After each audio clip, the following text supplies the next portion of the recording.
welcome everybody to the Plug and Play podcast, the podcast where we talk about the gaming news and our impressions and anything else that our fans sent to us via inquiries or any questions like that. I'd like to welcome my co-host, Henry. What's up, man? Hey, everybody. How's it going? Nice. Cameron, what's up? Hey, everybody. Nice. All right. So, yeah, this week we got a pretty studded lineup of news to talk about. There's a lot of breaking news across like the industry, you know, Xbox, Square Enix and stuff. But let's get started with something smaller. So with Helldivers 2. So I don't know if you guys remember on the last podcast that Helldivers 2, there was this whole issue with like Steam and where they were Helldivers 2 and Sony, they were gonna require like people to make a PSN account and like link it to their Steam account and stuff within like a couple of days. So like there was like this whole announcement and stuff, and then there was a lot of backlash, like a lot, like it was insane, like how many people were mad at this, and this lasted for like a week or so. So after that happened from last week, after like a couple of days, they reversed the changes on that. They sent out like a tweet about it that they're still learning about like what PC players want and stuff like that. They've heard your feedback and stuff, which was rare because this is like a rare change for like Sony and stuff to like, you know, give an update on stuff like that. So they said that they're not gonna start doing that, but what was it? I know in like certain countries they prohibit certain countries from buying the game even after this change. So there's still like a lot of countries that I think they have access to it. I think they lose access. I wasn't sure about that, but yeah, after this whole change, like a lot of countries aren't able to like buy these games and stuff like that, which sucks, which is crazy because I don't know what's the point of like having a linked account, because I know there was like this whole thing where like they wanted to like enforce like cheaters and stuff like that and like griefers, and I guess it'll make it easier for like Arrowhead, which is the developer, to like enforce those changes on those players and stuff. But yeah, it was this crazy thing, and then you know that tweet has a lot of likes and like a lot of replies, like 18,000 replies and like almost like 200,000 likes, which is a lot. So yeah, it was just this a funny thing that happened like within a week, and yeah, Helldivers 2. I haven't really played in a while, so I'm just waiting for like something new to like bring some life into it, because I was playing it last week, right? I think. Yeah, something like that. For my impressions. You'd know better than me. Yeah. Oh my God, it's been a while. So I haven't really touched it at all. So yeah, I was just waiting for that, and there was a lot of negative reviews on Steam, and it's all reversed and stuff like that.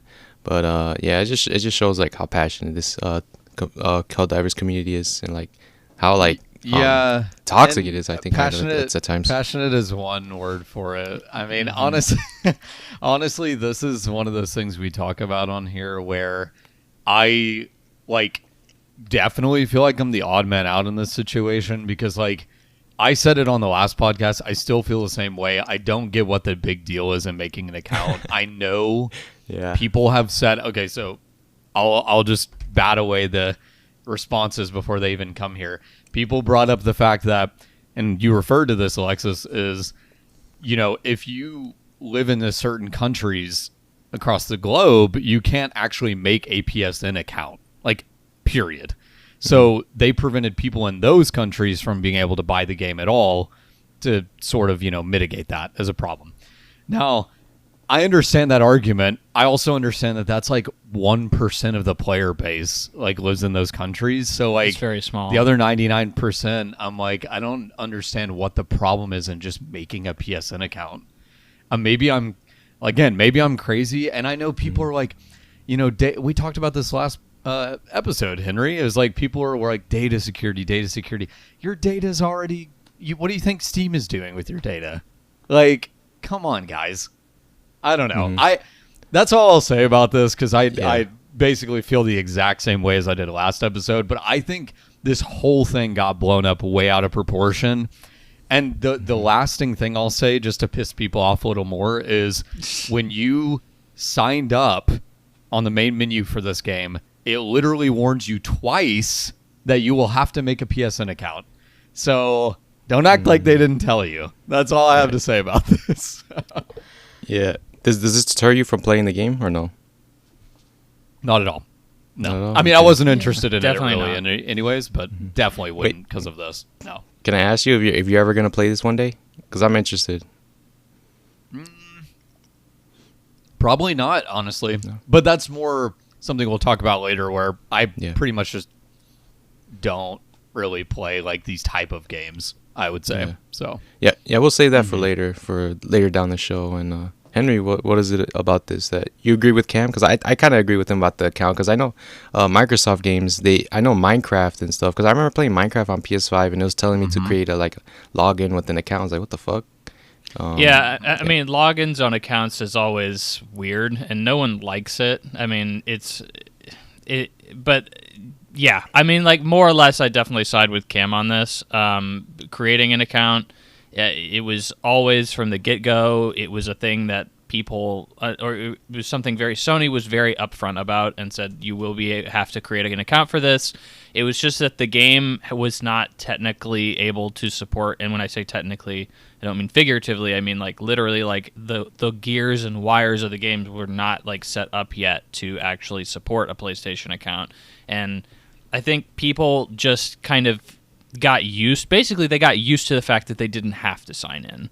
And so when all of a sudden Sony says, well, now you must sign in, and they're like, well, I've been playing this game for X amount of time and I didn't have to, they realize it's very upfront and very in their face, like, oh, well, this is definitely not necessary, and the fact it's being forced on me is like very annoying, and they pushed back against it. Was the pushback warranted? Probably. Like, you know, like it is annoying, and I would prefer to not have to do that, but like was the range of how people reacted warranted? No, absolutely not.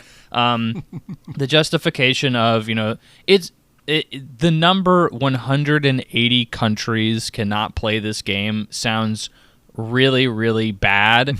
And admittedly, like Sony, I don't know why they're not in those countries, and I've listened to several analysts talk about this, and even they're like, yeah, I don't know why Sony isn't in those countries. They're like the only gaming company that isn't. Like EA and, you know, Microsoft, they all operate in these countries, so like if EA is doing it, Sony certainly can. You know, EA has less infrastructure than Sony to do that, so like of course they can. So it's weird that Sony already isn't in those countries, but like Cam said, this is a very, very minor portion of the population for this game. I think these 180 countries that, you know, the game got pulled for were essentially, like, I think I heard the number like 3% of the overall player base, which is, who cares? You know, at that point, why is this game getting review bombed into infinity? And like, why is this like a huge topic in the gaming conversation that 3% of this game's player base got booted? I feel like that would happen, you know, in a lot of different scenarios, not just when you have to, you know, exclude these 180 countries. So it's very odd that this pushback was so big, but what's even more interesting is that Sony capitulated. Sony reversed their decision to put the PSN login in the game, which you don't see Sony do very often. They actually apologized for it, which this is Sony just clearly figuring out the PC marketplace. They don't clearly understand it very well, but even as like a gamer who feels like I do understand it pretty well, I did not see this kind of a pushback coming. It just shows that this game is really, really big, and like it's much bigger and much more dedicated than people would probably assume just on the outside looking in.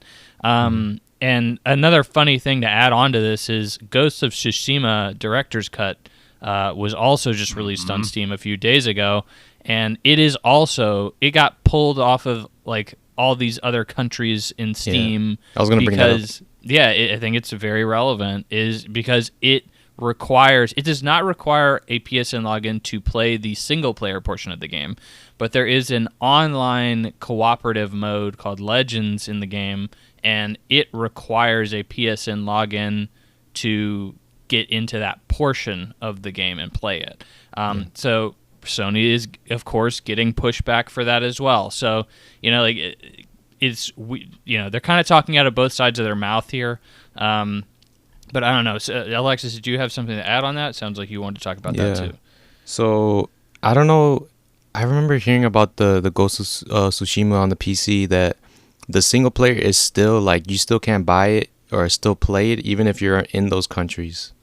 Yeah, you can't buy the game at all in those countries at all. Yeah. See, that's messed up right there. Even though it's like a small percentage, like that's still people there, like living there and stuff. So yeah, a good thing you clarified on that, because I wasn't sure. But yeah, I mean, this Helldivers shit is like kind of crazy, because I was like so surprised, because I wasn't really into the community like when this happened, because I was falling out of Helldivers and stuff, and it just popped up and stuff. I was like, holy shit! It's like so many people are mad at this. So yeah, well, good on them to speak up against it, even though it's kind of egregious. But Sony corrected course on that, so that's what's up. Maybe in the future we'll start seeing more of this, because I know there's like a lot of like single player games that are starting to have like online components, like that Assassin's Creed, the one that got announced, that it says that online required, but then they put out a statement, but you're still gonna have to download like the game, like even if you get it on disc, which is crazy. I think that Assassin's Creed is like their first games as a service Assassin's Creed. It's like their so that's why. You know what? I read something that somehow that game's gonna have a battle pass or something in the single player game. Nice. I'm like, what knowing what? Ubisoft, they probably will find a way to charge you for a battle pass for a single player game. Yes. Yeah. I saw there's a season pass for the new one, Shadows, but the battle pass, it was leaked or something. I'm gonna still have to see like more about that, because I'm like, what the fuck, a battle pass in a single player game? So yeah, that was just something else. Yeah. All right. So yeah, that's enough for the Helldivers. This is a quick update from that. Let's get into the bigger news. This one from Microsoft. This is like a bombshell that dropped. I remember just like, it was like in the morning, I was just scrolling and stuff, and it's like they closed down like all these studios. I'm like, okay, which ones did they close down, right? They closed down like the really popular ones, were like they make like these like huge games and stuff, like Arkane Austin, they make Prey, Redfall, and Dishonored, right? They I think made two. I don't think they made the original. Yeah, and then you see a lot of people talking like about Prey and stuff, like how it's like the best game almost like ever or something. I love Prey. I think Prey is the best game Arkane has ever made as a whole. Nice. And then Redfall, that shit crazy. Yeah. And then Tango Gameworks was like so surprising to see, in that it kind of makes sense with like Shinji Mikami. You can see why he kind of left, I guess. There must have been something like in the studio with that. They made Hi-Fi Rush last year, which was like a hit, and then they also made the Evil Within series. And then Alpha Dog, which is like the mobile game dev for like Mighty Doom and stuff, and then Roundhouse Games, which is like a support studio for Elder Scrolls Online, which is like another huge game and stuff. And these studios, they were closed down because they had just finished their games and that none of them were in production, and I guess they're cutting costs on money. Games are being expensive. That Activision deal, man, they gotta pay back that $70 billion.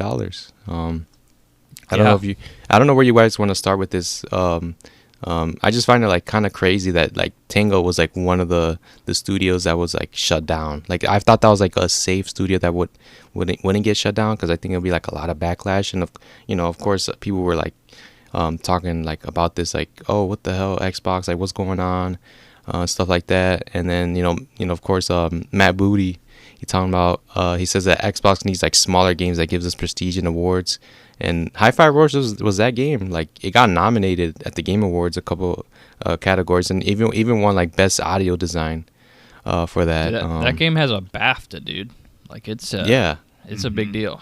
So yeah, I think Tango was like the worst to like lose in here, especially since it was like a Japanese developer, like one of the only for Xbox exclusively. Yeah, I don't know where you guys want to tackle this. If you want to like start with this, Cameron, of Xbox, are they in trouble right now? And you can see that too with like multi-platform games. They're coming like to PS5, like Sea of Thieves and stuff, Hi-Fi Rush, stuff like that. If you want to get started on this. Yeah. I mean, first and foremost, like something that you mentioned that I think it explains this for anybody that's confused. Really hone in on is they had finished the games that they were making and had none in production. And really, what that means to me is like they've known they were going to do this for quite some time, and it was basically just hey, let's make sure we get everything out that's pending, get what we can. Don't want to have wasted that time, and then we'll shut all these down. I mean, this is to me a big hit, and like I know people can nitpick the games that these studios came out with. I'm less focused on that and more just focused on the fact that they're shutting down studios that are doing stuff that is quote different, and to me that's a big loss, right? So like Tango with Hi-Fi Rush, that's a little bit of an interesting situation because as you mentioned, Mikami is gone, right? And so there's people speculating, oh, they didn't have anybody that they felt like could take over the company. And I could understand that more if it wasn't Microsoft we're talking about. Because I'm like, in a company as big as this in the gaming space, like you really couldn't find anybody else you thought was worthy enough to like head this studio. That's a bit of a weird excuse to me. So I would kind of, in my mind, is kind of batting that one away as I was hearing people say that this week. For these other studios, again, it's like I'm less concerned with, or I guess for me the focus is less on what did they make. Prey and Redfall. Prey was really fun. Obviously that's a hit. Redfall was a disaster, but I think that game kind of got its just desserts already, so I don't need to go into that, I guess. But Yeah. My point is, at the end of the day, we talk about layoffs, and they're really unfortunate. For me, not only because it's people losing their jobs, obviously, but also in this case, and less so here than Embracer that we've talked about in a recent podcast. Microsoft is A, doing well, and B, like, has no shortage of resources. So it's very odd to me that they would close them down instead of, I don't know, repurposing them or, like I was saying, like merge them or something. That's the odd part about this to me. I don't know.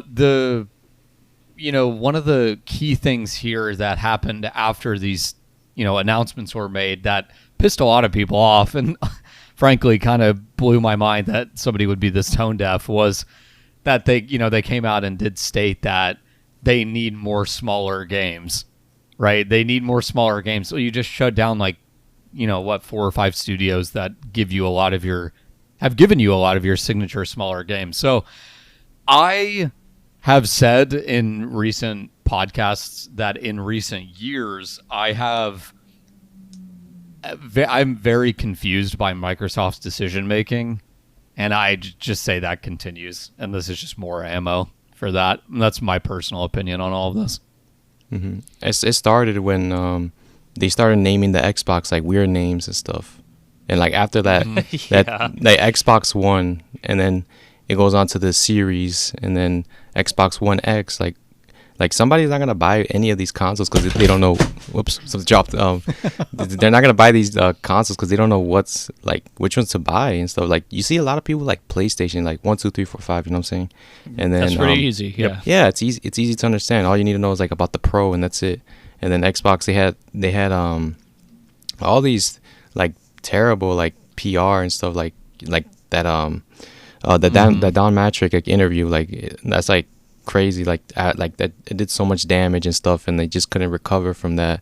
And then Game Pass, Game Pass is like, expensive to like maintain because like you have your paying customers that they expect like new games into it, and like it's expensive. Like I remember hearing about they're trying to get like Baldur's Gate 3 like a couple years ago for like really cheap, and I guess they couldn't close the deal or something, which would have been a huge deal. But then they're talking about getting Jedi Survivor, and they're gonna pay like $300 million to put it on Game Pass like on day one or something. So it's like it's expensive, and then it hurts sales like for some of these games. So a lot of companies are not willing to put their games on Game Pass because like after like once that Game Pass deal ends, how many people are actually gonna buy the game like on Xbox? Because like they'll just wait for it on Game Pass or something like that. And then like these layouts are like just a culmination of all of that and stuff, and that's why they're pushing multi-platform and stuff. And then about the smaller games too, they do want smaller games, but they want smaller games that sell a lot. Like Nintendo has that, right? We were talking about earlier before the podcast about Princess Peach, where that game came and went, right? But it still sold like a lot compared to like how much work was put into it. And then you have like games like Pikmin and stuff. So it's like those are like smaller games, but they sell a lot. I guess Microsoft wants that, and I guess the only way to do it is just like do multi-platform. And then we might see Halo and Starfield on other consoles and stuff. Even like the Switch too. We might even see like Halo games on there. Like put a collection on there, so just to get some money back, basically. And then if you want to add any to that, Henry, about all of this with Xbox I stuff. think I certainly do have some things to add to this. Absolutely. So this has been a big topic over the past 2 weeks. I mean, and notably so. I mean, a lot of studios got shut down, and I think the big one that everybody's pointing to is Tango. The creators of Hi-Fi Rush, Evil Within, Tokyo Ghostwire. These are games that, especially Hi-Fi Rush, are very well liked and did very well. Hi-Fi Rush was in easily my top 5 games of last year. It's a fantastic game, and I really love it. It's been interesting to see the fervor in which people have been talking about this because, in all honesty, I appreciate everything Cam said because I honestly kind of side a lot more with Microsoft on this than a lot of people are giving them credit for. I mean, people are crying from the rafters on this and acting like Microsoft has just committed an absolute atrocity to the gaming industry. I mean, when I look at this objectively, I kind of understand what's going on here. And admittedly, Tango is the big question mark. But when you look at this is a Bethesda culling. We should clarify that. This is a Bethesda culling, and I believe that Microsoft has already kind of implied that like an internal Microsoft Studio culling is coming next. Like that's kind of what they're looking at because they've pretty much decided there's too many studios. We have too much going on here. We cannot manage it all. We can't juggle all this stuff, which is like already a huge misstep on their part. They shouldn't have bought so much. But it was clearly when they bought Bethesda, they were not buying Tango Gameworks. They were not buying Arkane. They were buying Skyrim. They were buying Fallout. They were buying these massive IP that had very long-term, very high return on brand recognition, all that other stuff.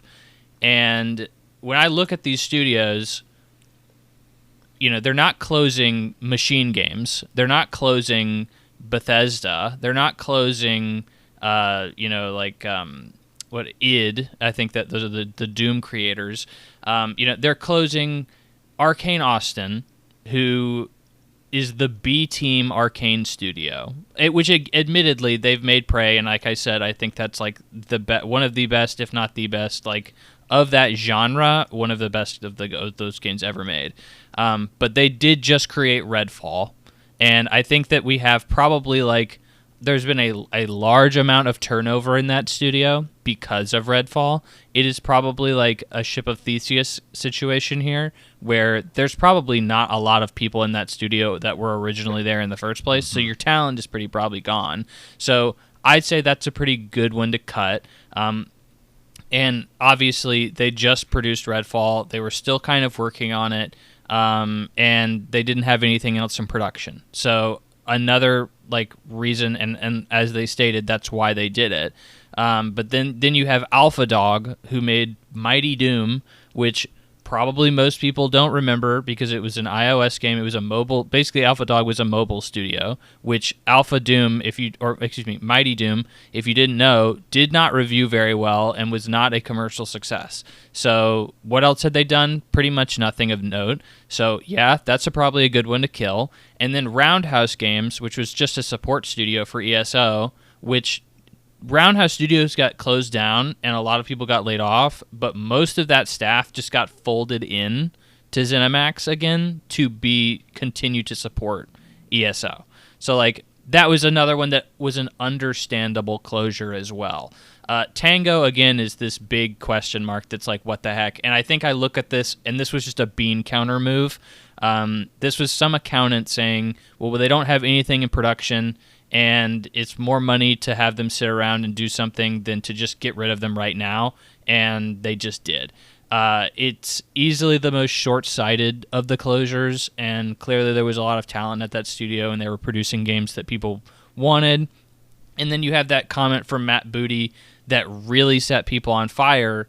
That was, we need more smaller games that give us prestige and awards. Obviously, that's Hi-Fi Rush, and it makes Microsoft seem like they aren't with it. They don't know what they're talking about. Yes.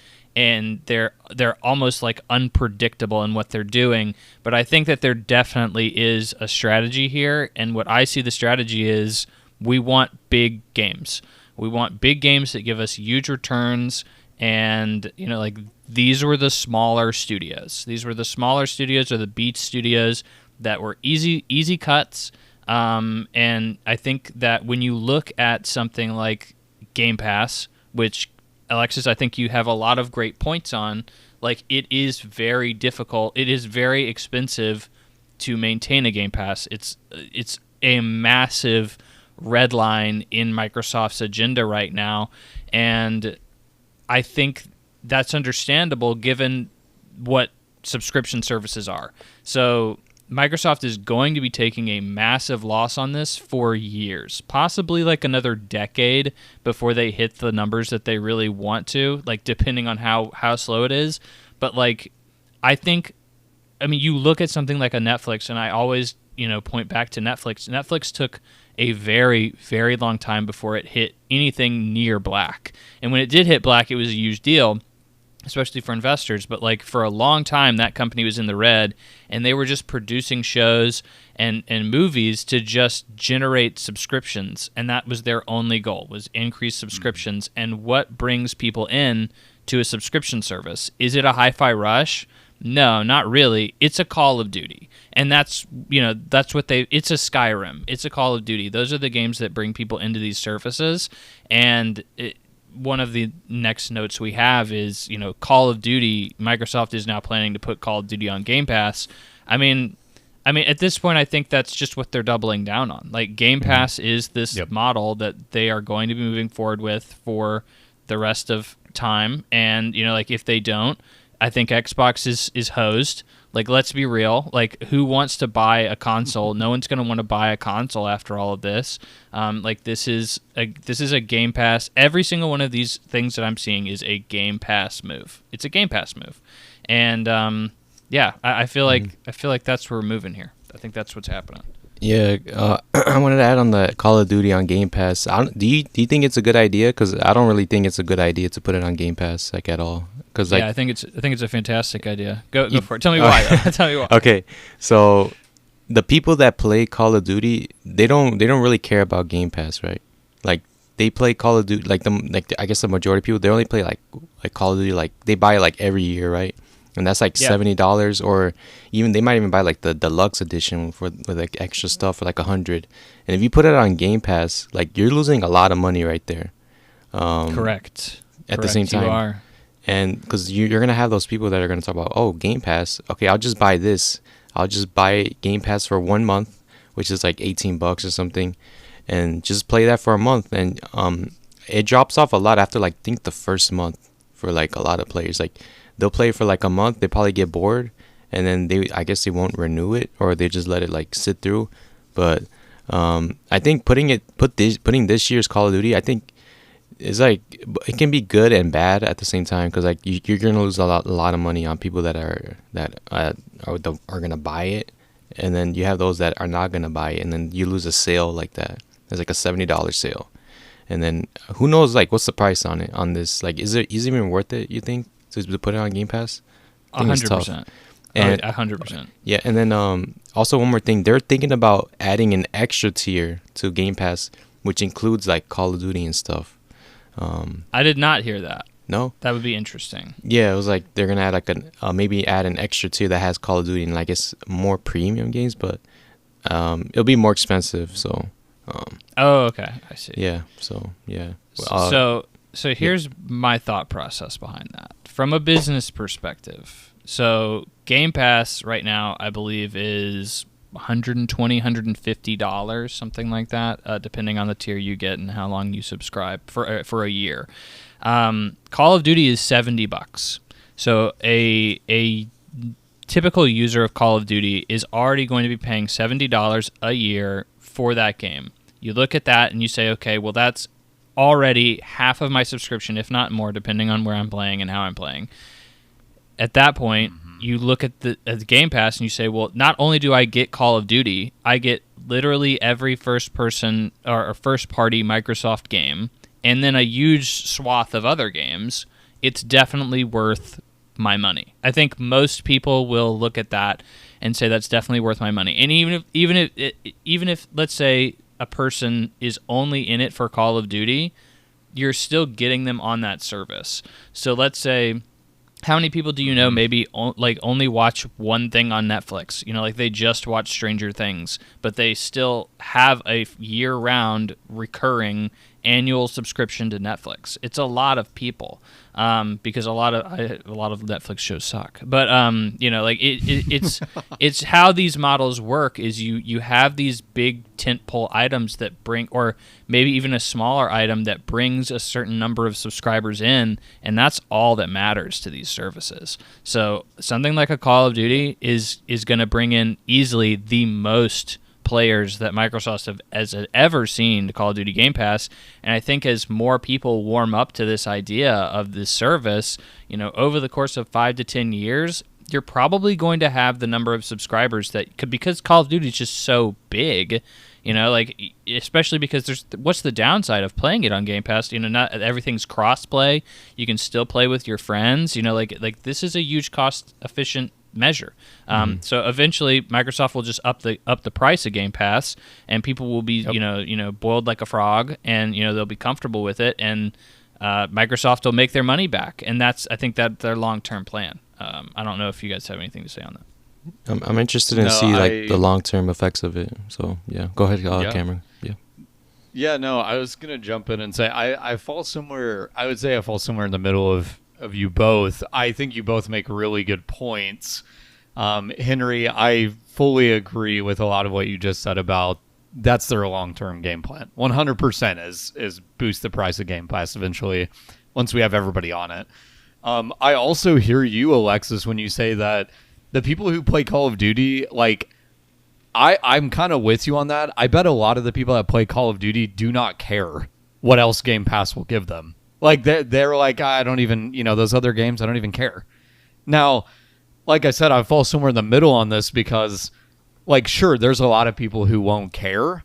But also, and this is kind of the approach I was taking, Henry, I like that you mentioned subscription services, because if you know, anybody listening, if you do research, like, the for better or for worse, the way the world is turning, right, is subscription-based. And if you read a lot of articles, and I've looked into this because it's really fascinating to me, and especially relevant for Microsoft and Game Pass. People will spend more on subscriptions than they think they do.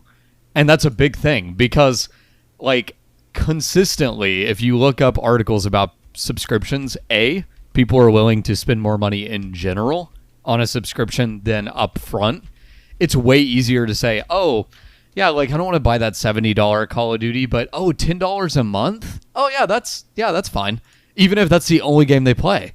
You just spent more money, but, like, you're okay with it. You know what I mean? And there's rationalization that happens in our minds. Like, it's a proven thing. And then the other part of this, too, right, is, like, you know, one thing I found really fascinating the more I dug into this is I just alluded to, people will consistently underestimate how much they spend on subscriptions, and in many cases by a lot of money. So like one article I found, it was like somewhere close to half of Americans will underestimate their monthly subscription prices by like $100 to $200. So like, yes, that's all encompassing, not just video games, right? But think about that. That means like people are, somebody could be spending $300 a month on subscriptions and they think they spend $150. Like the point I'm making, right, with these subscriptions in general, and this is what Microsoft is going for, and I think it's genius on their part. I really like what they're doing with Game Pass from a business perspective is, they're going to say, get everybody hooked on Game Pass. You don't care about subscriptions, right? We're only $10 a month. Oh, we're only $15 a month. That's no big deal. Oh, we're only $20 a month, like so on and so forth, as time goes on. And yet, in the long run, they're going to make money. In my opinion, a lot of the brunt of that money is going to be what I call like the gym membership thing, right? So like a bunch of people are going to get on Game Pass and play one game a year. And then Microsoft just made out like a bandit if somebody pays, $120, $150 a year for a subscription and they play one game. 100%. Right. And that's not even considering the fact that, and this is, something I'm sure, Henry, you're well acquainted with, is like there's value in just simply having people on your service. Data. Yeah. You can sell the data. Like logins, you can get consistent logins. Like I think, like I said, I think what they're doing with Game Pass is genius. And I'm 100% in your camp when you say I think putting Call of Duty on Game Pass is very smart. Very smart. I honestly think that's like, to me, that was the logical next step, right? Like, and Alexis, it's funny, Alexis, you said, they're talking about putting it on another tier. I think, I think that makes sense too. You know what I mean? Your approach is gonna be, right, you get everybody on Game Pass, and then not only do you bump it up, but you say, oh yeah, here's a little bit of a better Game Pass. And again, I'm going back to what I said before. How many people, right, and this has happened a lot in recent years, companies are, heavily diving into subscriptions. How many times with Netflix, how many times with PSN have you seen price increases and you see the internet freak out? I'm going to cancel. What happens every time? They go up. That happened subscriptions go up because it happened with Netflix. People are like, oh, they're going to stop, they're going to stop the password sharing. And everybody, I've never had a Netflix subscription, but like everybody, all you heard on the internet, I'm going to cancel. Literally, article comes out months later, Netflix subscriptions went up. Because guess what happens? You can't password share anymore. All the people that are vocal about it, vocal minority, the vast majority are going to say, oh, I can't log in anymore. Guess I'll make my own account. Yeah. So like the point I'm getting at here, right, is, and look, I understand from like a purely economical perspective, this makes no sense, but it's the way our brains work, and that's just how it is. We are more fine spending money, like drip feeding, right, than we are spending it up front. So like, people are going to sign up for Game Pass to get Call of Duty. They're going to be okay paying $10 a month. They're going to be okay paying $15 a month, whatever that price is. And they're going to rationalize it. And, there are certainly, I don't mean to make it sound like everybody who does this is not going to play any indie games, because they will, right? And that's great value for them. But a lot of people will not. I have, I'm sure we all have those friends. I have a few I could name right off the bat. Guys I love to death.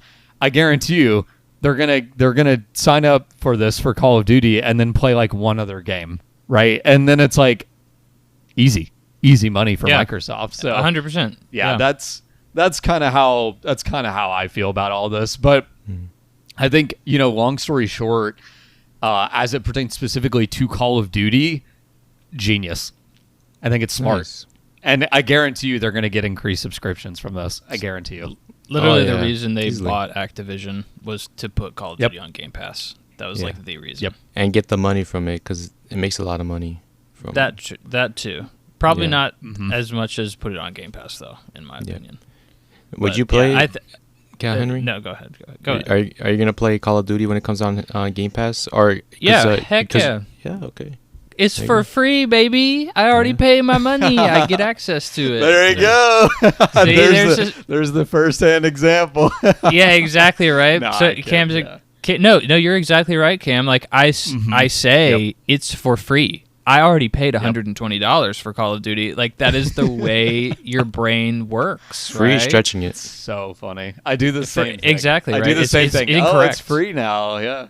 Oh, It's that's so incorrect to goofy. say free, but yeah, I think Cam, I love this conversation because I think the just the psychology behind streaming is fascinating, and the business behind streaming is fascinating as well. Because, like you were saying, or like we're kind of implying, it is a massive red line for these companies, and I think nobody other than Microsoft, like one of if not the most valuable company in the world, could make this a thing that is even possible, because they have capital coming in from all other massive sources that could support pouring money into this service that will eventually in 10 years maybe make a profit.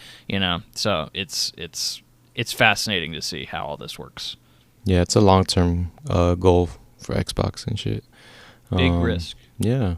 And then also the last thing before we move on to our next topic, what kind of games do you want Microsoft to like put on like other platforms? Because there was like that Starfield rumor, and then Halo and Gears and stuff. But like, you think there's any other games to put? Because I think for me, I think Halo would be like Halo Infinite mainly, but then maybe the Master Chief Collection I think would be like a perfect way to like just like gauge like how if people are willing to like buy like first party games on other platforms and stuff.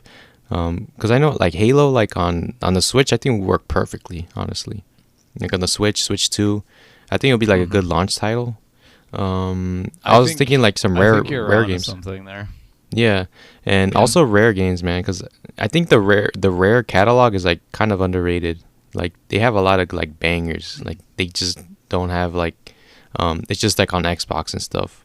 I want to play Banjo like on my PS5 and stuff, or like Conquer or something. Nice. Stuff like that. I don't know if you guys are feeling the same way as me. Yeah, I think you're definitely onto something there, Alexis. And also, I would say that's a great example. I like your Halo example a lot because this is the approach that, and I don't know if everybody feels this way. I think when you ask me what games should they put on other consoles, I would say at this point in the life cycle, all of them. Yeah, all I of the agree. big ones. And maybe that's Totally. Yeah, I was going to say maybe that is, I don't know if that's a popular opinion or not, but here's my thinking, right? We're years into current gen. Like anybody who has an Xbox, I'm not going to say has it already, right? Cuz we know that's an exaggeration. People buy new consoles every day, but most people who have a PlayStation have it already. Most people who have an Xbox have it already, right? We're like years into these consoles' life cycles. So, in my opinion, just put them all on PlayStation, put them all on Switch, because guess what? Anybody who has an Xbox is already playing it on your ecosystem, right? So at this point, it's all just essentially pure profit, right? Like, what is going to hurt you putting it on PS5? Anybody who has an Xbox probably already has one. So I would say pretty much everything. That's my opinion. And also, so, there is part of me that's like, as somebody who has a PlayStation and not an Xbox, like, bring them all over. Cool, I want to try them. But I think even from their perspective, it would be smart to just do everything pretty much. Yeah. So yeah, I completely agree with that. I mean, and this ties into one of the articles we have is Microsoft actually said there is no line for the games that they're willing to bring to PlayStation at this point, and that's because Sea of Thieves and Hi-Fi Rush they did well. Hi-Fi Rush I don't think it did as well, but Sea of Thieves is like one of the best-selling games on PlayStation Network right now. It's easily top 3-4, something like that, and it's been there since it released. It's doing fantastic. So, like Microsoft is clearly getting profit from this game that they wouldn't have otherwise. It's like Sony putting games on PC. It's just a second line of revenue that they could possibly extract from. And not only that, I think it's a good business move to probably most of their moving forward. And I think this is what they mean by no line is like they are going to bring, your Halos, your Gears of War, your new Indiana Jones, whatever the case is moving forward. They're going to be bringing those to PlayStation because probably what'll happen is it'll be a limited time exclusive on Game Pass or Xbox, and then it will come to every other platform. And not only is that obviously another line of revenue, but it's also good advertising for Game Pass. And how, I can buy Indiana Jones for $70, or I can, like I was just saying a minute ago, I can get a Game Pass subscription, and I've already paid for half of my subscription that way by just playing Indiana Jones. And how many games is a person on PlayStation going to buy from Microsoft before they say, well, I really could have just had a Game Pass subscription instead, and then I could have made saved money that way. So I think moving forward, every single Microsoft game should probably come to every other console. Any other way they can get it in people's hands is probably smart. Yeah. Would you guys be opposed to like a new Game Pass, but it's only like Xbox games? Because like Game Pass is like third party and stuff. So like they'll have like an Xbox Game Pass where it just has like their exclusives and stuff, and they put it on PlayStation for like $15 a month. Would you buy that or not? I mean, I already have a Game Pass subscription, so I'm not the best market target for that. But it would just depend on my situation, I guess. Probably, if I didn't have a Game Pass subscription already, probably I would. Got it. All right. So that's it for Xbox. We'll see what they bounce back this summer at their own showcase, where they're gonna have a special presentation for like the new Call of Duty. So I'll keep in mind with that. I think it's probably in June, right? Or like early June. I remember like the one last year was like pretty early, late May. Yeah, they've already announced the dates. I think you're right. It's either early or mid June. Yeah, I gotta get a refresh on that. So yeah, I'll stay tuned for that. I think that'll be like a very interesting one to watch. Let's get into this next one. Another a huge, quote unquote, huge shakeup with Square Enix. They did like a lot of statements with this with their like quarterly financials and stuff, because they released a lot of games like within like the past year and stuff. Like they always release like a lot of games, like just like random games and stuff. But they're I guess they're now like planning to initiate a multi-platform just like Xbox. They're planning on making AAA games multi-platform as part of their new restructuring effort. Square Enix, they do have multi-platform games, but this is more about like the big games, like the big ones like Final Fantasy, of course, and then Dragon Quest. Dragon Quest is like some of their games were exclusive. I know Dragon Quest 11 was like on the PS4 first, and then it came to Xbox and like Switch later on when they got their S updates or whatever. I remember that. With that and stuff like that. So I guess now they're in that position where they have to go multi-platform, because just having it on one platform is just not enough. Because Foam Stars, right? Like, why is that a PS5 exclusive? Like that was like that game came and went odd. That game came and went like after a week. It dropped the same week as Helldivers, which is crazy. Especially for an online game, you want as big a community as you possibly can. So limiting that to a single platform is just an odd decision. Mm-hmm. Yeah, and Foam Star was crazy with the microtransactions. If you guys remember, like they're selling like $30 skins and stuff, like in the shop. And I don't know how long that game has left, but Square Enix they already canceled some games that do not fit the new strategy. They haven't shown or announced like which games were canceled. But it's probably like some smaller games, maybe some mobile titles as well. Not Dragon Quest. I think Dragon Quest is safe and like Final Fantasy is safe, but I'm talking about like their smaller titles. Like Octopath, Triangle Strategy, Bravely Default, like these weird ass games with like weird titles and stuff. And you know, all of this, their shares, they fell 16% after like some disappointing financial results. I guess they're banking on FF7 Rebirth to like carry them. Same with like FF16, like to like undo everything, all the damage they've done, like, you know, Avengers and stuff, Babylon's Fall, Forspoken and stuff. And I gotta wonder, like, with Sony, right? I wonder if like the third game is gonna be exclusive, because there was that interview with Gene Park, where he did it with Kitase, who's like the producer for like FF7 and stuff at Square. They said that the first two games are exclusive, and they still haven't like announced if the third game will be exclusive to PS5. So I'm wondering if it will be, because that'd be crazy if the third game goes multi-platform. But yeah, Sony gotta, like, I wonder how much Sony's paying Square to make it exclusive. Probably like not that much money. So you know, Sony, they got a good bargain for a good deal to get exclusive games for Final Fantasy VII and 16 as well. You know, all these games. I don't know if you guys are. I'm excited to see like how these games perform when they go multi-platform, because you know, a lot of these games are like, they're interesting, but it sucks that there's like a portion of people that can't play it, because, you know, like, I don't know if it was just me or if FF7 Rebirth, not a lot of people were talking about it, I think. It had a weird tale that, it didn't seem like as many people were talking about it as I was expecting people to, for sure. Yeah. Same with 16, I think. Like, that really fell off real fast. Like, I enjoyed it, but I didn't see a lot of people talking about it and stuff. And it probably has to do with like exclusivity and all that. So I'm excited to see like how, if they go multi-platform, that will like raise sales and stuff. Because, you know, I think Square Enix has a really good catalog of games. Like, I really like their games. Like Octopath, I think is like one of my new favorite IPs that I like. You know, I like the pixel art games like Octopath and stuff like that. I like the style of that. It's beautiful games. Yeah.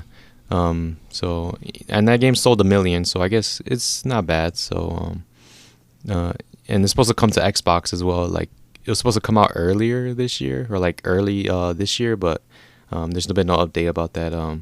So yeah, I want to give it to Henry, because you played Rebirth and stuff. I want to hear your thoughts of going multi-platform. Like, is this the right move? Is this the right move for Square Enix? Yes. I mean, like, they seem to always have trouble. I feel like it's always the joke of like, well, of course, everything underperforms at Square Enix.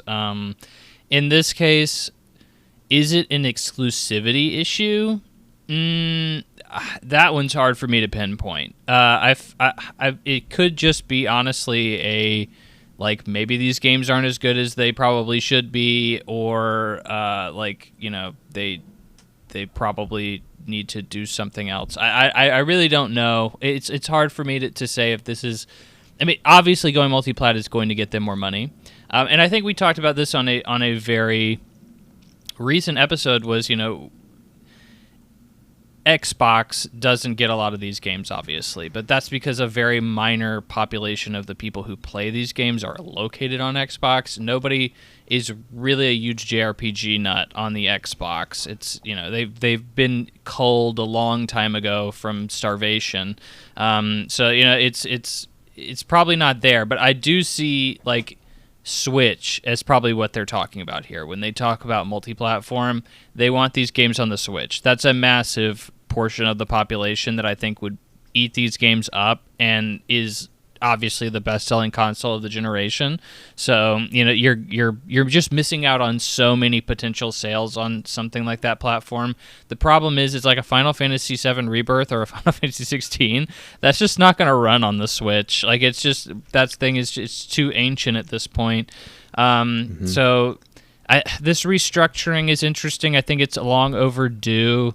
Square Enix has always seemed like I don't think they're fumbling as bad as people like to say. Otherwise, they just wouldn't be around anymore. But I think that, you know, they definitely did need to kind of figure out what to do. Layoffs, canceling games, like, these are all obviously like cost-cutting perspectives that they're trying to go for. It's not listed here, but they have also like reassigned people within certain brands. So like the Dragon Quest director like has kind of been the producer of that entire series, has been renamed. They put a new guy in charge, and same with Nier as well. So like there's a lot of shakeups here because they think that they're relying too much on like single people, kind of auteurs, as you may say, to determine if these games are going to be good or bad. So, and I kind of agree with that. Obviously, the creator of Kingdom Hearts seems to have his hands on freaking everything that I don't want to be like Kingdom Hearts. So, that's just Square Enix. They give him freaking everything. And then, like, obviously Final Fantasy XVI was also manned by the same guy who did Final Fantasy XIV. And 16% loss is from canceling games, so I'm not too concerned about that. I get it, but it is what it is. I think a multi-platform, AAA games on a multi-platform and getting rid of these small like I Am Setsuna titles is probably like a wise move. I think this is just another company that is trying to move in the direction of we need big hit like home runs that take 5 to 6 years to make and are going to have these massive returns. It's unfortunate that's how the industry works, but that seems to be what everybody seems to think is the best way of going about it. Cam, what do you have to add on this? I feel like it's kind of I'm jumping all over the place on that. No, I like what you said, and honestly, I don't have a ton actually to add on to what you said. I would just also, something I did want to mention was, I mean, Square Enix in recent years to me has struck me like there's kind of two problems that I've kind of had with their approach, and one of them is, I've talked about this before, seems like mismanaged expectations. So what that to me is a signifier of is problems on their side and in their forecasting, and I think that's affecting their decision making because, like we've joked about it before, everything underperforms for them. And I know that, people always joke about that, but like that to me is a red flag.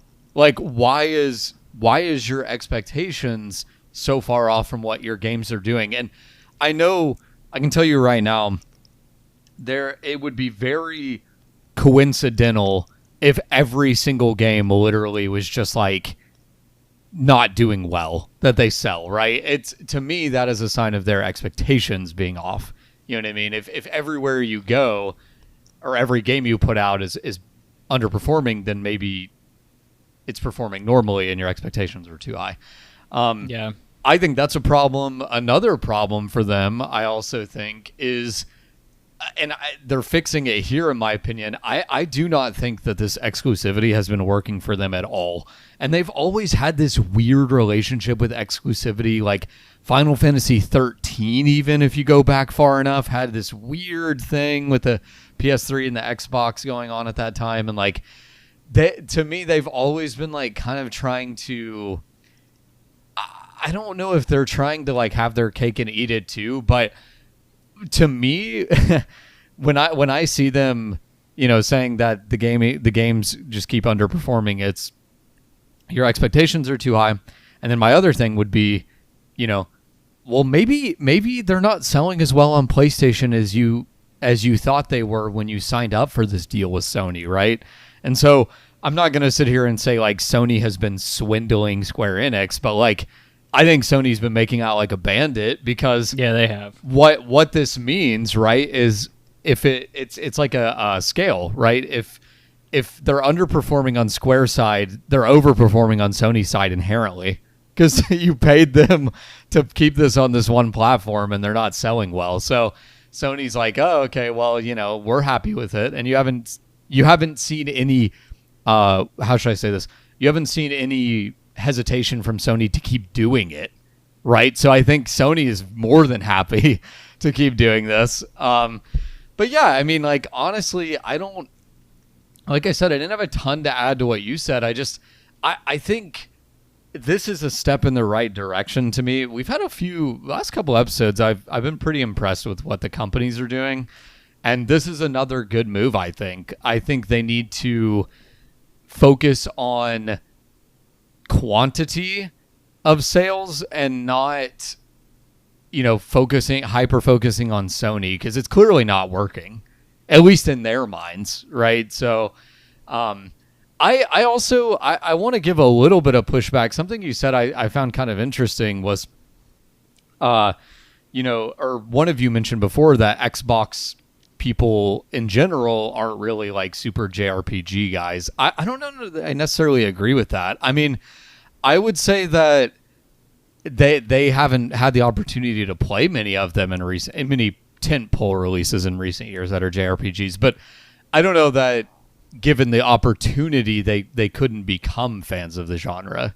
That would kind of be my take on that, is like, are Xbox players not JRPG fans, or are they maybe closet JRPG fans that haven't had a good JRPG to play, is what I'm getting at. So I don't know. I mean, it'd be interesting to see that in action, I guess. But also that that line of thinking, I do recognize the fact that if you're a JRPG fan, you probably own a PlayStation anyways, because that's just where most of them have been, most of the big ones.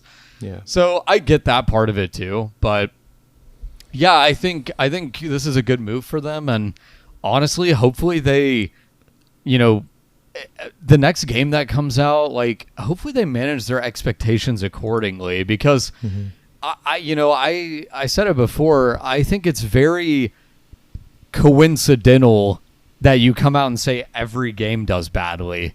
I'm like, okay, maybe you just don't know at all what you're supposed to be selling copies wise. They want to sell like 5 million. Yeah, it's like, and we saw that a lot with Tomb Raider, I think, is when this kind of became a big meme, like the Tomb Raider series. And it's like I don't know if I would have to do a deep dive on like what they actually put into it versus what they got out of Tomb Raider, but it's like, how big did you think the audience for Tomb Raider really was? Because it is substantial, and it sold a decent amount, I thought, but then they're all disappointed in it. And I'm like, I don't know. It's very weird. Mm-hmm. Very weird to know what their expectations actually are for their games. They want to sell like a lot, because I know Final Fantasy 15, like that's like the best selling, or one of the best selling games on from Square Enix, and that was like very, like, it's like an incomplete game right there. And I guess they want like their titles to sell like that much, right? They want to sell like 10 million and stuff like that. And then like FF7 like remake, like even with like all these years and like these discounts and PC release, it only sold like 7.7 million or something like that. It might be like a little bit above that, but like that's still like, I think they were also like disappointed with like 16 and 7 Rebirth, because like they only sold like around like 3 million plus, and who even knows like what the sales for Rebirth are. And that's supposed to be like their cash cow, like their best thing that they have on their like thing besides like Dragon Quest, because I know Dragon Quest, it sells a lot, like in Japan especially. Like they take days off from work to like play that game, like in that country and stuff like that. So like I'm interested to see like whether their new games will like start selling on multi-platform, because the Switch, like who was it that brought up the Switch? Me. Yeah, me. There you go. And then like this, I think the Switch is like, that's like the best. You gotta develop games for that platform, even if you have to like downgrade it, right? Like I think 16, while it was good at times, like it was a little over the top. Like it didn't really need to go that hard, right? Like there's like these crazy moments in that game. It's like dude, it needed to go that hard. It did, but I'm talking about like maybe for like future games, right? They're gonna have to tone it down to like reach that Switch level.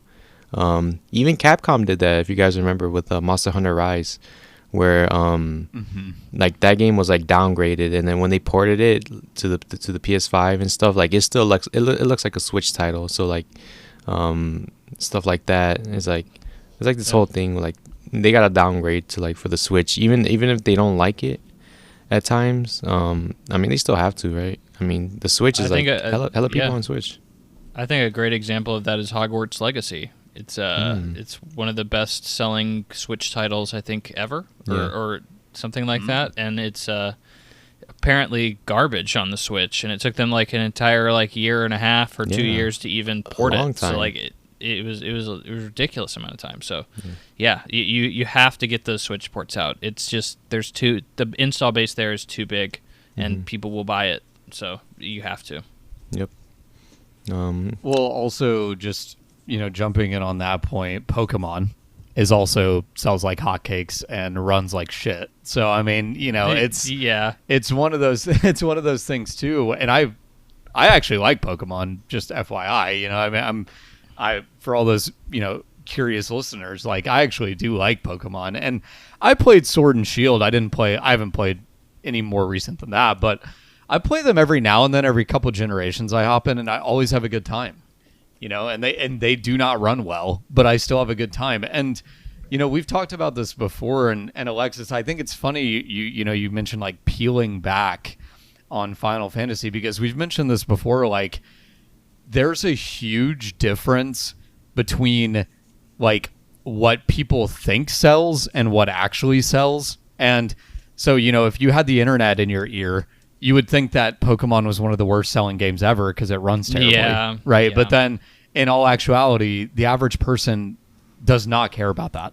Like, we are what I would call as like enthusiasts, gaming enthusiasts, and like we will point out frame rate, right? But like, pluck a guy off the street that plays Pokemon, he does not care. You know what I mean? Like he's there for the Pokemon, like, and so I think. I like that, Alexis. It's tough, right? Because it's, do you go all out? Do you spend all this money and then it doesn't end up paying off because, the people who are going to buy it are going to buy it? Or, do you kind of peel back? Do you make a smaller game? Hope that it still sells really well, even with maybe like worse graphics, or a shorter game even. It's a tough thing. I definitely don't envy them on how to, that decision, right? Like how to make a game.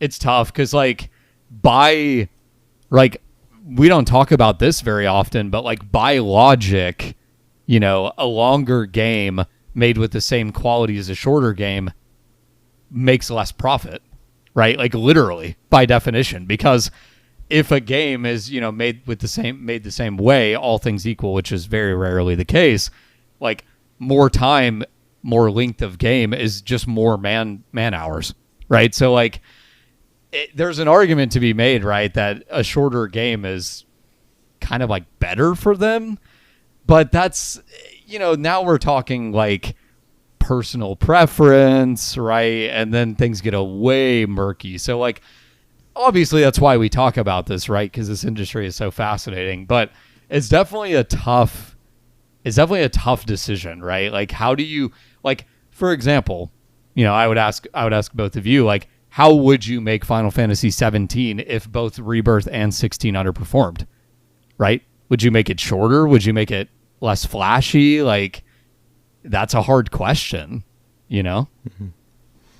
Yeah, and with the next part after Rebirth, I guess they're also going ambitious for the next part, so it's gonna be tough if they do want to put it on the second Switch, which is like comparable to like a PS4 Power or something like that. So it's gonna be tough because I mean the Switch sales are like, I think the Switch 2 is gonna sell a lot.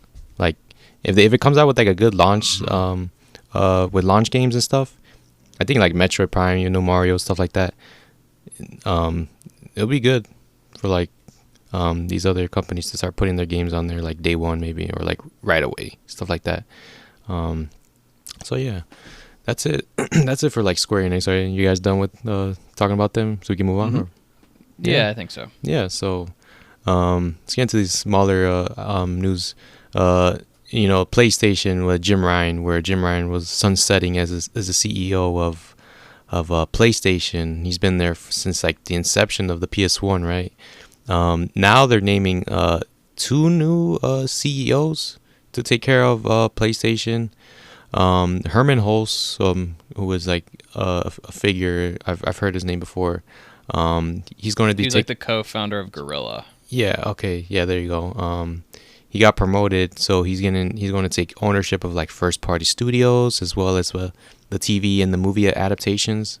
Like Gravity Rush. If you guys have seen that small snippet of it.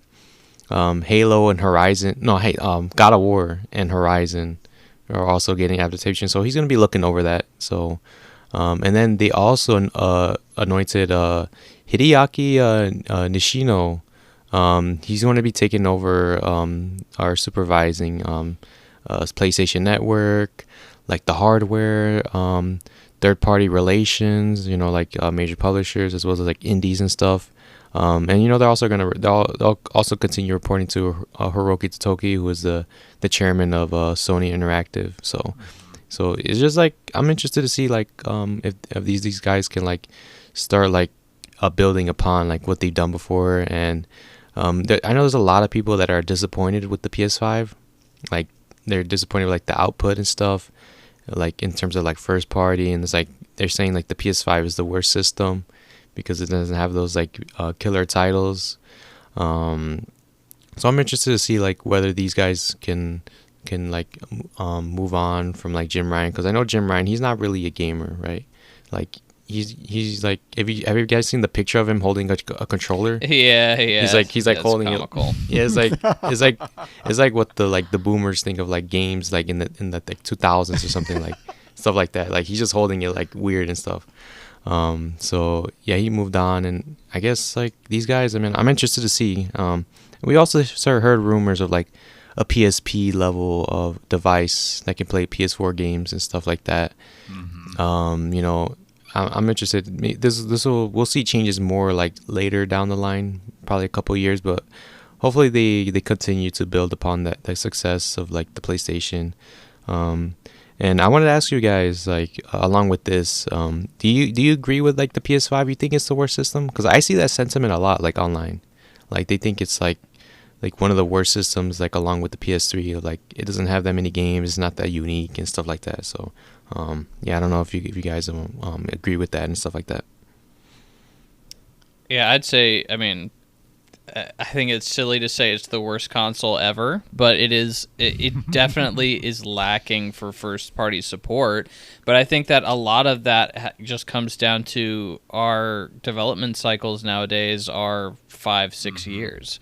So you have Sony doesn't have that many studios, and so when you have, you're looking for a Ghost of Tsushima 2, it's going to take you 4 to 5 years before you get it out, or maybe even 6. So, it's just the natural way that this industry has been moving, that you just don't have as many titles on your platforms anymore. And, that's part of why, Microsoft is snatching up all these studios, is to try and increase that output. Obviously now they're closing them. But, that aside, I don't think it's the worst. No, it's just what it is now, and I think the games that have come out on it are pretty good considering their first party output. I mean, obviously I'd prefer more, but it's it is what it is. It's unfortunate.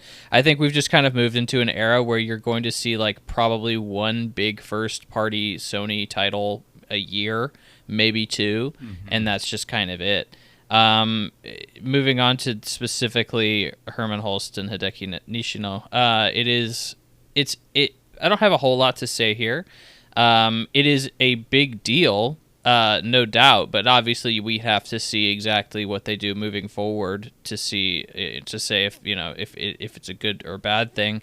I think it's interesting to see them give it a dual CEO-ship. I think this just mention this too. Yeah, I think it's interesting. I think what it really shows is that they are putting a lot of emphasis on the growth of this and importance of PlayStation to Sony. If you're not familiar, Sony itself, obviously PlayStation is owned by Sony and operated by Sony, and Sony has for a very long time heavily relied on PlayStation to make it a profitable company. PlayStation has been a huge part of their bottom line, and without it, probably Sony wouldn't even be around anymore or be a shadow of itself. But I think it just shows that they needed two people to handle all the responsibilities that PlayStation now has. And like you were saying, Alexis, Jim Ryan was a bean counter. Jim Ryan was promoted from a financial position. So he came up and he ran the company as a finance guy would. And to be fair, PlayStation was the most profitable it has ever been under Jim Ryan. There has never been a more profitable time for that brand than under the ownership of Jim Ryan as CEO. And hopefully it will continue with these guys. I like seeing Herman Hulst being promoted because he obviously is a games guy. He co-created Guerrilla Games, who are the obviously the makers of Horizon and Killzone. So he's familiar with games and how those work. It's interesting. He also has ownership over the TV and film adaptations, but I guess somebody had to take that responsibility, and he just fell under his umbrella. I don't know as much about Hideaki Nishino. He's not as big of a name in that way. I'm pretty sure he was more administrative. So hopefully he does a good job with that. But Cam, what do you think? What do you have to say? So just FYI, something I found very funny is you brought up the Jim Ryan controller thing. Worth noting, there was a Herman Hulst meme as well because he had his PlayStation 5 upside down in a picture he posted of him. I think I've seen that. So, yeah. These guys, and to your point, Henry, yeah, he is 100% way more of a gamer than Jim Ryan. Like, that goes without saying. I just found that really funny that, like, both of them have, like, a hilarious meme about them just fellow kidding their PlayStations. But to be fair to Herman Hulst, like, that happened to a lot of people. Like, when the PS5 first came out, I saw a bunch of people that had it upside down because, like, it's a weird shaped console. Like, let's be real. Yeah. You know what I mean? It looks weird. And, like, it's kind of hard to figure out which... And also, why, like, logically speaking, why would the disc drive be on bottom? You know what I mean? Like, why would you think I'm not going to lie. I don't want to out myself as a fake gamer, but I'm pretty sure my PlayStation 5 was upside down for at least a whole year before I figured out it was upside down. Really? Yeah, Kick him off. Yeah. Get him out of here. No, dude, I love Alexis's pushback on that. I can't believe it. Yeah. Why are you even on this podcast? I didn't know that was a thing. That's like, really funny. because I have it on the other side. No, it was definitely a thing for a while there. Honestly, like, I am one of those people, even if it's something like that, like we all know how to set up a console. I'll still, like, look at the instruction manual very briefly. It was like that. And also with the stand, I was like, oh, okay, I want to figure out how to do this right. So didn't trip me up, but I totally hear where you're coming from because that happened to a lot of people. Similar feelings to you, Henry, on these two guys. Like, I don't like know what their strategy is yet. I don't think anybody does, so I can't really speak on them much. I will say I'm glad you pointed it out. I find it really interesting they did a duo CEO when they had one before. I think one possible explanation I saw floated out, I think it was in Variety, had posted this story, was when you have dual CEOs, or if you even have some rare cases, three CEOs, is it helps, like, kind of, obviously it helps split duties up, right? But it also helps, like, the things you may not even think about, like meetings, right? Like, even just attending meetings, or having one guy, headquartered over in Asia and one guy headquartered in America. And it's a lot easier to kind of, run them back and forth and things like that. So I'm like, okay, that's kind of an interesting strategy. I mean, let's be honest. Like, we live in a world where if he really needed one guy to travel, he easily could. Jim Ryan was doing it, but I do think that's an interesting, at least proposal as to why they're doing it. But, no strong feelings on either of these guys. I will say, the question you posed earlier, Alexis, I thought was actually really interesting about, you know, people saying PS5 is the worst. I totally disagree. I mean, I think there's a lot of worse consoles, first of all. Second of all, like, yes, in exclusives it is severely lacking, and I've complained about that before. Like, if you look at up to this point that we're recording this podcast versus, you know, PS5's birth date, I suppose you'd call it, like, or release date would have been a less weird way to say that, I guess. There is definitely a lack of exclusive games, for sure. There has not been that many big ones. There hasn't been that many that you couldn't just get on a PS4 as well. Now, I guess where I disagree on, you know, sort of people giving pushback against the console itself is my simple response to that would be, you know, exclusives is not all a console is, right? And the PS5 does run really well. And I will tell you right now, I was satisfied 2 weeks into owning mine simply because of loading screens, right? Like, Same, the loading screens are that. massively better. Yeah, and I'm like, okay, that alone is worth it. You know what I mean? And so, you know, it's kind of a looking on the bright side perspective for me, but it is truly like, even if this has been my approach with PS5, even if I'm getting PS4 games, they run way better on my PS5, so I'm happy with it. You know? Yeah. And that's not even considering the fact that obviously not every game does it, but quite a few games do, and one of the ones I'll talk about in my impressions gives you the free upgrade, right? So, like, you own the PS4 disc, and then you get the PS5 version, and you're running it on the PS5 version, runs a lot better. So I would definitely give some pushback to that, like, worst console thing. And I do think it's an interesting question. I would say, I was thinking a lot about this while you were talking, Henry. I was thinking if you just looked at exclusives, and I still don't think it's the worst, but I think it's near the bottom, I will say. Because I like I said, I don't think there's a lot of big exclusives on PS5, and even the ones that are there, I don't necessarily know that they're, like, you know, 20 years from now going to be remembered as some of the best games ever, like some of the other exclusives have been for other consoles in the past. But again, I think holistically on that question, exclusives is not the only thing I think of when I would say, like, oh, it's the worst console or best console. So yeah, agreed. Yeah, and I like that point about the PS5 being fast, because I booted up my PS4 like a couple months ago. Like, I was trying to buy some avatars or whatever, and like, it's so slow, like navigating the menu and stuff. I'm like going to the store and shit. I'm like, damn, this takes forever. And then, dang, have you tried booting up the PlayStation Store on the PlayStation 3? Yes, dude. It took me like 2 minutes just to like get into it.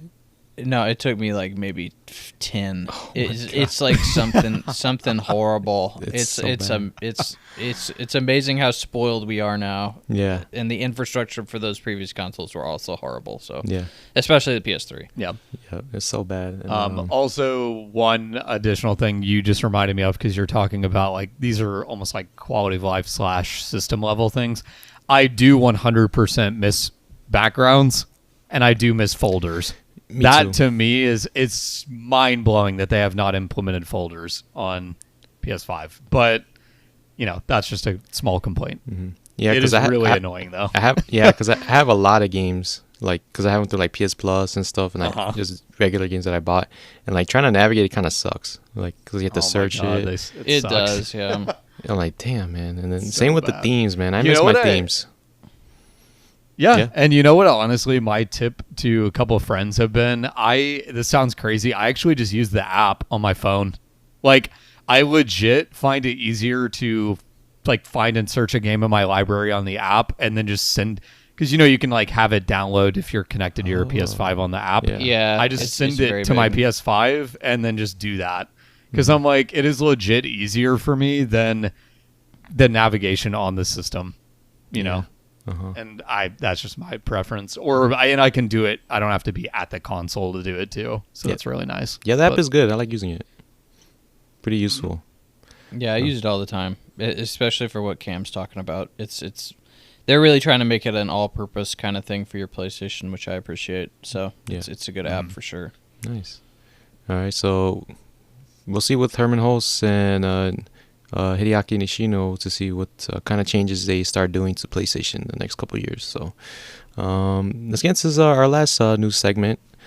It was like sort of like semi-announced where they're doing like quarterly financials. There's like a lot of like information about like their games and how much they sold, but they revealed that GTA 6 is planning to launch in fall of 2025.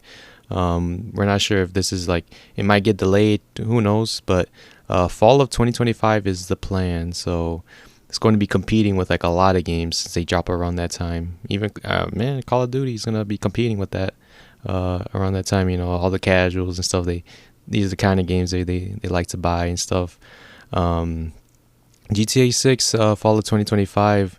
Are you guys day one, by the way? I don't think I've asked you, but are you guys day one on GTA 6? I think I might be day one of GTA. That's a tough one. Because I don't care about Grand Theft Auto, but I think it is difficult not to understate that this game will be a phenomenon. Like, this is going to be massive. So it is, honestly, I could get hit with FOMO. It's very likely that I could get hit with FOMO around that time, and I could say, literally everyone is playing this. This is the biggest game of our lifetime. I have to be a part of it, and I might jump in. It's funny you say like it's going to be competing with a lot of games around that time. I do not think that at all. I think people are going to see this game on the horizon, and if you have a game that you're planning on launching in fall of 2025, you are now going to be moving that date. There's no way that anybody can compete with this. The analysts are predicting this will be literally the biggest entertainment launch, if not easily the biggest video game launch of all time. This is a game that they are predicting will literally make the entire generation profitable. Like it is crazy what people are saying the numbers behind this game are going to do. And you know, like I played the single player campaign of GTA 5. I also played the single player of GTA 4. I did not like GTA 4 at all. I thought GTA 5 was good, but like phenomenon level good, probably not. It was all right. It was good. It's all right. Yeah, it's fine. I had. It's an open world game where you shoot cops, and that's something I've done in a lot of games ever since Grand Theft Auto 3. So it's understandable, but it wasn't something that like revolutionized how I played games or anything like that. Clearly, the online portion of this game is what is a really big deal to people and has made it so consistent over the past however many years since GTA 5 released. This is a big deal. It's a big deal, and I can't say I'm necessarily looking forward to it, but I am going to be keeping an eye on it for certain because it will be impossible to avoid. Yeah. Yeah, that I know what you mean by how games are just moving out, because that's happening to Elden Ring, like the DLC, like Shin Megami Tensei, the re-release Vengeance was going to launch the same day as Shadow of the Erdtree, and then they pushed it back by like a week or two, I think, and same with the FF14, the DLC, it got pushed after, so like a week after the DLC dropped, so like. It's like we're seeing that effect with like Elden Ring, but I think GTA 6 will be like more egregious and stuff like with that. But just games that are like, nah, we're not gonna be launching right next to it. So, yeah. Cameron, are you gonna play GTA 6? Because I think I'm day one with this with my friends. This is why I'm glad we have a 3-person podcast, because when one of us is a weirdo like myself, I have 2 other people to pick up the slack, or in this case, sounds like maybe 1. I have zero interest in this game. I have never really cared for GTA. I'm like not the only gamer, I'm joking, but every person that plays video games in this entire world, it seems like when you run into them has a passing interest in Grand Theft Auto. I do not. it's funny. I actually, surprisingly, I haven't heard a lot of people saying this. I might give it a shot, not because it looks interesting to me, but because I liked Red Dead 2, which is interesting because like I don't personally care for GTA at all, like I was just saying, but I loved Red Dead 2. It was my favorite game that year. Had a lot of fun with it, and I know Red Dead and GTA play way differently, but if anything, it kind of made me think, okay, maybe Rockstar could be pretty fun for me. I will say what's probably going to prevent me from playing this more than anything, and has pretty much prevented me from playing most of the other games in the series. I just don't care for the setting. I don't care for the characters. I just don't. This idea does not appeal to me, right? Like I don't look at a video of GTA and like what's actually happening in the game and think like it looks interesting or fun to me. And I would say it's not the concept of playing as a quote bad guy, because that I'm okay with. It's that the characters themselves just are so off-putting to me. Like every GTA game I've seen, and if I've dove in or not, because I will say I've played like a few hours of almost every Grand Theft Auto game, short of like 1 and 2, basically. But I have at least tried most of them, or at least jumped in and jacked around for a little bit. Yeah. Almost all of them, the characters are just so unlikable to me. And I know like that's what people like about these games, is they like these like, these flawed kind of goofy characters. I don't. Like I booted up GTA 5 for a little bit. I hated every character I ran into. And I'm like, I'm not going to keep playing this. You know what I mean? Cuz a big thing for me, and I may have talked about this on the podcast before. I know my friends listening to this have definitely heard me say it. Cuz I talk about it in terms of, all kinds of movies, whether it's media, books, video games. If you have characters that I don't care about, I don't want to participate in it. And they don't have to be, they don't have to be good guys. I just have to care about them, right? Like the guys in Red Dead 2 are flawed, but Arthur Morgan is a compelling character to me, so I wanted to keep playing. You know what I mean? That. Michael in GTA, yeah, exactly. Michael in GTA 5, I don't give a shit about. Like I'm just like I don't like you. I don't care. I don't see any reason to care.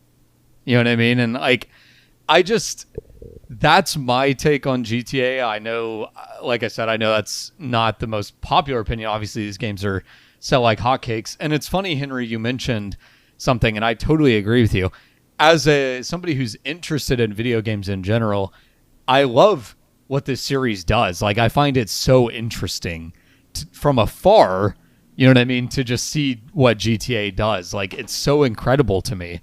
I just personally have no interest in it. And so like, yeah, Alexis, like I'm going to be really curious to hear your opinions on this. Cause like, I don't think I'll be diving into it, but, something I did want to kind of mention about Grand Theft Auto that I respect the hell out of is these games. And a lot of this is cause Rockstar is a huge studio, but these games are so refined, and I know that they can be buggy.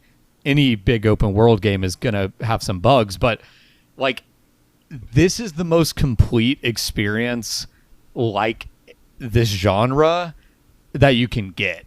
You know what I mean? Like I've seen GTA 5, and as far as, walking around, fucking around simulator like Grand Theft Auto is, it's top of its class, right? Like it blows Saints Row out of the water.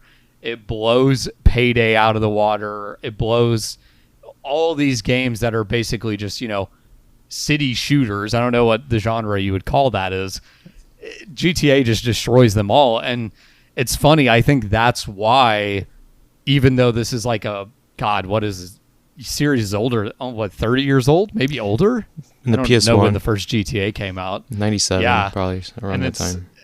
It's like, okay, maybe 20 years. It's incredible to me to see like its lasting legacy. You know what I mean? Like this is just such a crazy series. Yeah. Especially just as somebody who doesn't care for it, it's even more impressive, if that makes sense. Weirdly enough, I don't know if that makes sense. I'm right there with you. I totally get it. Yeah, I would say that I'm a fan of it, but I'm not like a super fan. Like I'm not super excited. Like in terms of like games coming out next year, I think GTA 6 is sort of like near the bottom. Like I'm more excited for like the new Resident Evil or the new Monster Hunter and stuff like that, and even anything from like PlayStation and stuff like that, or even like from Square Enix at all. Like GTA 6, I think it's gonna be fun to play like with friends, and we're gonna talk about it and stuff like that. I think the hype guys or whatever, how do you say it? The hype guys. The zeitgeist. Zeitgeist, yeah, is like the hype guys. I like that too. I like it. Yeah. Yeah, that word. It's cool. Yeah, it's like just talking about it with them, because I know when GTA 5 launched, I was there day one. Like I was like 10 years ago. Oh my god, it's like a long time ago. And like I just remember playing that. We're just like all online, just talking and stuff like that. And then GTA 6 is gonna be that next thing, even though I'm like not really interested in it. I'm more like into Red Dead 2, like you, Cam. Like I like emotional, like deep stories like that, because GTA is just like, it's like goofy, it's like it's very comical, over the top. It's like a caricature of like satire. America, which is fine, I guess. But I like those like deep, gut wrenching moments and stuff like that. Like stuff like that.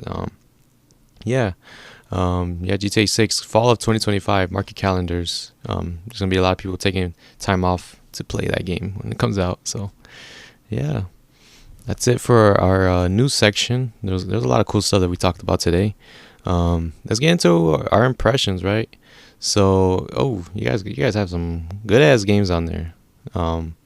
So I was doing a lot of Rebirth. So, cause like near the end, there's like a lot of stuff, and like I was just thinking about like with the game, right? FF7 Rebirth.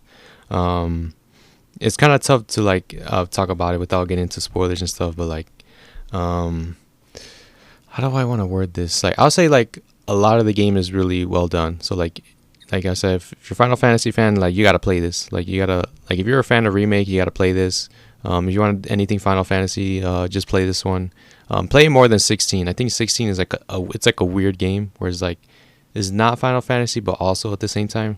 But like Rebirth is like the heart and soul of like what Final Fantasy is all about, right?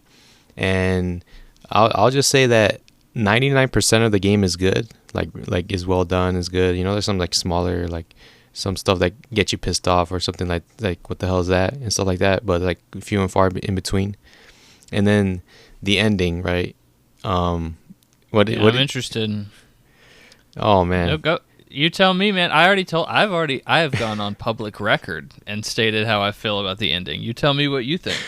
Okay. So yeah, and honestly, Alexis, I was gonna say something that we could do. Like we haven't done this, but it would be easy to do. We do timestamps already, anyways. We could just timestamp spoilers. Yeah. Well, it's because you're here. Do you want it spoiled? Yeah.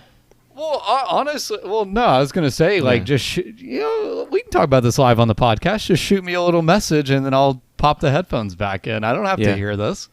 So okay, all right. I know that sounds kind of goofy, but honestly, I think it'd be effective because that way you guys don't have to have reservations. You've both played it. We can tag the spoilers so anybody who doesn't want to hear it can avoid it. I think it's a good solution. Yeah. All right. Are we gonna do our first spoiler segment for Final Fantasy VII Rebirth? I'll put the times. I'll write it down. I'll put what time is it? 1:38 or something.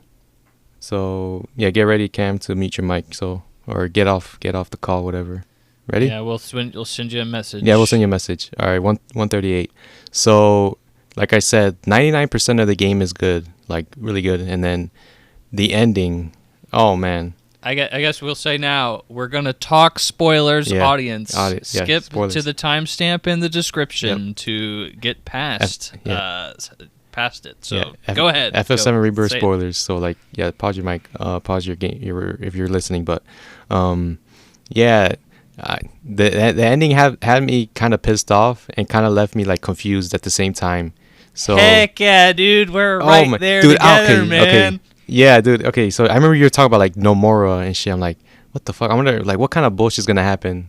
And this was like the most Avengers, like Marvel-esque type shit that I experienced like in this game, right? And And while I wasn't really, I'm waiting for part 3 to like tie up loose ends, right? Because I'm like, oh man, this ending sucks. But I'll give the third game a chance to see if they can redeem themselves. Because dude, that's what I was saying on the podcast. Is I am not like, I was super hyped for Rebirth. Yes. I was like, oh dude, I gotta play it. And then now I'm like, I don't know, man. Like I'll play the next game, but like I'm not like excited about it. Yeah. Like because the story. So you're saying Avengers level bullshit. nonsense. Yes. So like what?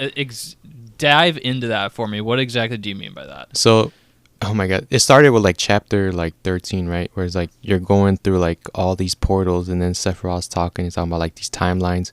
It's like if you do this thing, something happens. Oh, you mean like multiverse Yes. level stuff? Yeah, multiverse. It got me really confused because I didn't know what the hell. It was interesting, but I was confused. Like, okay, what's gonna happen? And then before like the last chapter where you're at the Forgotten Capital, right? You're like dating Aerith like in another world. I don't know what world this is. I guess this is Zach's world. Okay. So I my will God, yeah. say that, yeah, like Nomura before the game came out said the entire timeline that we're looking at, like this game is a different timeline. So like that's his way of freaking worming his way out of anything people don't like, and just be like, well, no, the original timeline still exists. This is just a totally different story with a different Cloud, a different Aerith, a different Barrett, all that other stuff. Like, you know, so like that, what you're seeing, according to what I understand to be correct, is in that scene where you're dating Aerith, you are in a third timeline where you are now dating Aerith, and like that's where it's a different Aerith. So like continue. Yeah. So yeah, I was confused. Like, what the hell was going on? Because like, but at the end, like it makes sense of what happens. Like Sephiroth enters the church, but then Aerith pushes you into like a portal or some shit, and she gives you like the material, the holy material, right? And then you get like sucked in. It's like, what the hell is going on? And then Zach comes in. It is not presented well, dude. No. It's like, I'm like, at first I was against the purists, where like the purists are like, oh, this game, what did they do to it? Like they should have kept it like the original game. I'm like, nah, fuck you purists. And then now I'm like, I'm on their side now. Like I'm like, why did they have to change the ending? And then Jesus, and then the boss fights, right? There was like a boss rush gauntlet, and I wasn't really a fan of that because the what was it, when Aerith's praying, right? Like that's like, I feel like that's the culmination where like that's like the height, like the top. It's the moment you're waiting for the entire game. 100%. Yes, you're waiting for that moment. I'm ready to see like what's gonna happen. Is she gonna stay alive? Is she gonna be dead?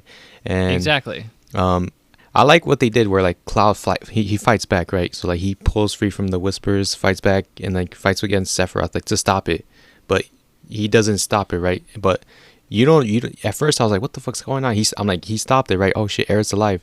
And then it starts doing like that confusing thing where it's like, what is it? It starts showing like different images, like yeah. And I genuinely didn't know what was going on for a large majority of that, and I was like, why are you messing up this climactic moment that I've been waiting the entire game for? Just like, what? I don't even know what's going on. It's not even that they like, I'm against what they did, which I am kind of, but like, it is like I genuinely just couldn't even follow what was happening. I was like, this is just so poorly communicated to the player right now. What the heck is even going on? Yeah, and oh my god, and that pissed me off too because I didn't know what was going on because there was blood on the floor and then there's no blood, and then after it doesn't make sense. And then they even fucked with the music, right? Because you know, like Aerith's theme, like during that whole Genova sequence, is like iconic, like everything. I'm like, and then they start like changing the music. Now it's like Genova theme. It's like a different track. I'm like, no, you ruined it. You fucking ruined it. Because oh my god, I love like in the original Final Fantasy VII with Aerith where she dies. Like I think that whole scene is like a fucking masterpiece. Like they executed everything, the music, the dialogue, and everything. And it is the Luke, I am your father of video games. Yes, it's well said. It's like that, and then oh man, because at first I got emotional. I'm like, oh shit, she died, no, and then oh my, later down the line, right, like then the third boss fight, like the last boss, you have to fight Sephiroth, right, and then for some reason Aerith comes through a portal and and like helps you out. It's Aerith from another timeline, for real, bro. Okay, yeah. Is it okay? I thought it was. I had two thoughts. It was either that or like it's an imagination where she's like from the live stream and she comes back to help. Like, I guess either one of those could technically be accurate. I guess I don't. We just don't know. Is that Nomura bullshit like we were talking about? It's that Nomura nonsense, man. Absolutely. Nomura nonsense. Jesus, it was like oh wait. So go ahead. So I have two things that I am very okay. So throughout the game, one of the biggest things to me that I'm very disappointed with the ending. Mm-hmm. I think that they should have probably let Aerith live, because they have been building up to this is a different story. There's other stuff going on here. Like things are changing. You know, other characters that should be dead aren't. And I think this game at the very end basically doubled back on that and was like, no, you can't deny fate. No matter what, this story is going to be the exact same. Mm-hmm. You know, because like in the first game, in Remake, like half of Avalanche doesn't die. Because like in the original game, every single Avalanche member dies outside of obviously your party members. Like, you know, like the fat guy and, you know, like the girl and Jesse, the leader of... Yeah, Jesse, all those guys, they all die. But in this game, obviously, like most of them are still alive. Jesse's not, but they kind of hint that maybe she is, but they end up kind of just reneging on that. Mm-hmm. But you know, I was like, okay, well, they're completely changing the story now. Like, I want to see where the story goes because it's going to be different. And that was the big draw for me.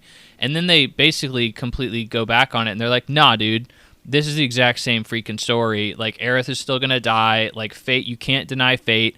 Everything is eventually going to end up the exact same no matter what. And I'm like, okay, well, cool. What was the point of jerking me around like that the whole time, making it seem like we were going to change some stuff if we're just not going to change anything? Thoughts on that? Yeah, so I'm with you on that. Like, I hate that they just change shit for, like, no reason. Like most of the game is faithful, right? But they have, like, added some new things. And then for some reason, like, they want to change, like, the last 1% of the game. I don't know, for some reason. So I'll jump back in on that. They did change technically two other things in this game, one of which I think is ridiculous, and the other of which is like, why did they even do that? And the first of which is Tifa getting stabbed by Cloud like halfway through the game. Mm-hmm. Obviously, that does not happen in the original. Like, Tifa like basically dies at one point in this game because Cloud turns on her and stabs her. Yeah, he goes psycho. And he goes psycho, exactly. And I'm like, okay, cool. This is them doubling down on we are changing things in this game, but it ultimately does absolutely nothing. Like, Tifa is more or less the exact same character after she is literally stabbed by Cloud. Like, she's still supportive. She's still around. She's still like, oh, my poor baby Cloud. Like, he's just going through so much. I'm like, girl, he just tried to literally murder you. Like, he like succeeded in murdering you. Like, this is weird that we've changed such a major thing, but like it didn't do anything. And then the second thing that obviously was a big deal is Zack being incorporated in this game at all. That was with Zack, like, it was like, I like the Zack like sections. I think those were like some of my favorite parts, but I like Zack as a character, yeah. I like that section because it reminded me of Dragon. You've watched Dragon Ball Z, right? Yeah, of course. It reminded me of like the Future Trunks, like a timeline where everything's fucked up. It's like there's no hope, everything's dead. There's only like a couple people alive. It reminded me of that, which I really liked, and same with the music as well, like the depressing music and stuff like that. And then it just culminated into nothing. Like, you could have took all of that out and nothing would have happened. Like not, it wouldn't have changed anything. It's very funny you say that because I didn't know this until after beating the game, but there's literally an option you can turn on in the menu to completely remove Zack from the game. What? They have it. Yes, they have an option where you can automatically skip all Zack segments if you select it at the beginning of the game before you start it, which is crazy to me. It is an admission that there is no reason to have Zack in this game. And again, I think that was I mean, this dude's on the dang box. Like, he is a huge part of the marketing. Like, and he's basically not involved in the story at all. Like, his moments could have completely been removed. And I think that was the huge, like, other than seeing if Aerith lived or died, Zach was the huge draw for a lot of people. Like, how are they going to incorporate this character that was not, is not supposed to be in this game? How are they going to incorporate that? And the answer was they just didn't. And I think that's incredibly disappointing. What are your thoughts on that? Yeah, it was very disappointing because, like I said, those sections, I think I really enjoyed, like, those sections and getting some dialogue about his world and stuff like that. And then later on, like, he opens, like, a dimension. He's, like, he gets pulled through, like, Sephiroth, right? Because he cuts through, like, the floor and he's transported for some reason. I was like, what? And then and then at the end, right, where Cloud and Zack teams up to, like, fight Sephiroth, and it's like that was a good fight, but then it just ended, like, just randomly. So, like, this was just, like, fan service at the end of the day, basically. It was 100% just fan service, which is, it wasn't even good fan service. No. I would say which is like, what the heck is going on here? Yeah. So I that's everything. Those were my main pain points. Yeah. I just think it's really disappointing that they did not follow through with basically all the promises they made with making this an interesting game. If they wanted to literally just make a 1-to-1 remake of the story, I don't think I would mind. But it was the fact it was the fact that they said we're going to do something completely different and they didn't. That really irked me. And it was what made me so interested in this game, and it really disappointed me. At the end of the day, I still think it's a very fun game, and I would recommend it. But I would say, as a guy who was really, really interested in the story and the lore of this series and this game, I was wholly disappointed in the ending, for sure. Yeah, it's just, oh my god. I wish they could have just adapted what just happened, like at the Forgotten Capital and everything. Just, like, recreate it 1-to-1. Just make it so that Cloud actually fights back, right, against the sword. Because in the original he just looks, but in this one he fights back, which I like. And then they start doing all that Nomura shit. Where like you don't know, is Aerith dead? And then the ending, right? The ending. The ending. Where they even kind of still try to, like, I was still confused at the final cutscene. I had to look it up. I was like, is she alive or not? Yeah. I looked it up. I honestly, I looked up the ending too. Mm-hmm. I was like, dude, I don't know. I want to make sure I know what the frick is going on here, because I don't think I do. So obviously, for those listening, if you didn't know, basically, Aerith is still around, like, talking to Cloud, but she is dead, and essentially the implication is Cloud has gone completely freaking insane. Yeah. And like, that is where the game is going, and essentially the big, like, cliffhanger moment is, well, now we have a mentally insane Cloud going into the final stretch of this adventure, which, like, Cloud kind of is the entire Final Fantasy VII, like the original, but, like, they're just super doubling down on that angle, which I think is interesting, but not interesting enough to, like, make me interested in continuing, like, the third game and, like, being super hyped for its story. Mm-hmm. But, like, so Cloud is essentially a psycho now. He's gonna have a mental breakdown, like, even more worse than what happened in the original. Probably so. Yeah, that whole ending was like, I had to look at, like, a lot of videos explaining what was going on and stuff. It's like, and wait until you play Kingdom Hearts, friend. If it's like that, it's gonna be tough for me to play. Oh, Kingdom Hearts is like 100 times worse. Is it? Oh my god. Oh yeah, you need to have a dang master's degree in Kingdom Hearts to understand what the heck is going on. It's horrible. Jesus. And there's a lot of games. You got to play like 15 games. Yeah. Yeah, exactly. And then you just continue off the ending, right? And we're, at the end, we're like the pool of water where everybody's, like, sitting down, like, sad as hell, and it's like they don't show the scene of Cloud, like, carrying Aerith to that pool. They skip it for some reason. So, like, you're like, what the fuck's going on? Why is everybody sad? It's like, what happened to Aerith and stuff like that. And then we're all there, like, depressed and stuff like that. Cloud looks, and it's like Aerith's right next to her, and he's talking to her, but I guess nobody can see her and stuff like that. It's this whole thing with this ending. it just makes me sad because I really wanted to see like a 1-for-1 recreation of what happened in the original. Yeah, if you're not going to do a 1-to-1, do something completely different, and that's my exact thoughts as well. Yeah. Is I would have rather seen one or the other, a complete 1-to-1 recreation or a completely different interpretation, which they didn't do either, which is just so frustrating. So frustrating. Yeah, it was very frustrating. Like at the end, because I was like left confused, like what's going on, and there was a lot of people agreeing with that sentiment as well. Like when I looked up videos of the ending, like on YouTube. Like the comments, a lot of the comments were like against the ending. Like they're like this left me so confused. It's like I wanted to get emotional but I couldn't and stuff like that. It's like, and there's people like, oh, they should have just, why did they fuck up the ending and stuff like that. It's like, oh, there's so many things and shit. So I'm hearing a lot of positive sentiment around it as well, though, which surprises me. Which is why I'm so glad to hear you say you're disappointed by it, because I genuinely thought you were going to come in here and be like, no, I like the ending, and I was going to be like, dang, I'm just the odd man out, and I just have bad taste or something like that. Yeah. But it makes me feel a lot better, because most people I've been hearing talk about it have been saying they really like just like pretty much everything about the game, which I like a lot of it for sure. But I don't like the ending.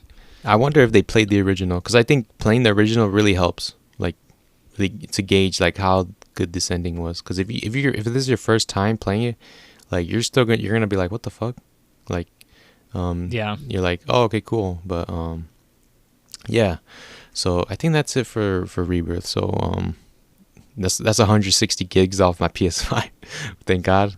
So I have more space, so I switched it off. I think Cam, you're good to go. We're done talking about Rebirth. So yeah, I'll send him a message. Yeah, We'll bring him back in. Yeah, bring him back in. So hopefully part 3 continues, not really continues, but like fixes everything about all that stuff and like makes it more like easy to like digest. But so yeah, that's all I'll say. So. That'll be a couple more years, which sucks, because then we don't know what the fuck's gonna happen by then. So there we go. And then the other game, I've only been playing this for a little bit. I was thinking about getting back into Persona 3 Reload. So the one thing I love about this game is the music. Nice. It's just like it's so calm, it's so vibey, it's cozy. Even though the game is about depression and stuff like that, people shooting themselves in the head and stuff like that. But like, yeah. I'm barely like in July, like the middle of July, so I still have a lot to go, but I'm excited to continue playing it, because when I did when I was playing the PS2 version, I was like in August, I think, or like it was like after the beach episode or whatever. So I still got a lot to go, so that'll be my main playthrough, and then I'll have like a little side game on the side. Maybe Ghost Runner 2, because that's a free game this month for PS Plus, which I love the first one, so I want to play the second one, which is like, okay, if you like this first one, you'll love the second one. Yeah. It's I played a little bit of it. It's too Twitch for me. I'm not good enough at video games. I'm not fast enough. Can't handle it. That's how it is, and it's hard too. So that'll be my other side game. Yeah, I'm gonna download it and give that a try. So that'll be my mostly 2 games, and sprinkle some other games from time to time. So yeah, Persona 3 Reload. You finished it, right? Yeah. I finished it. Okay, cool. So yeah, it's gonna take a while. How long did it take you? So I think it took me 80 hours, and that was on easy. Okay. And so I was basically running through the dungeons. Wow. Yeah. When I came back, because I was playing on Merciless or whatever, the hardest difficulty. When I came back, I didn't know what the fuck I was doing. I was getting killed, so I lowered it. Dude, yeah, that's why I hate taking breaks from games. Yes. Man. And it's weird because it's turn-based, so I should know like what to do. Like I have all the time in the world, but like I was like taking forever to make a move, whereas before like I had like a rhythm, like what to do, this, that. So I lowered it to hard. It's still very difficult, but I might change it back just to normal. But we'll see how it goes, because I don't want to grind Tartarus. So I might have to. Yeah, I might have to go back. I to would normal. Highly recommend, if you don't want to grind, knock the difficulty down. Yes. It makes it so much easier. Yeah, it literally just makes it so you don't have to grind. Mm-hmm. Yeah, I'll just put it on normal or hard.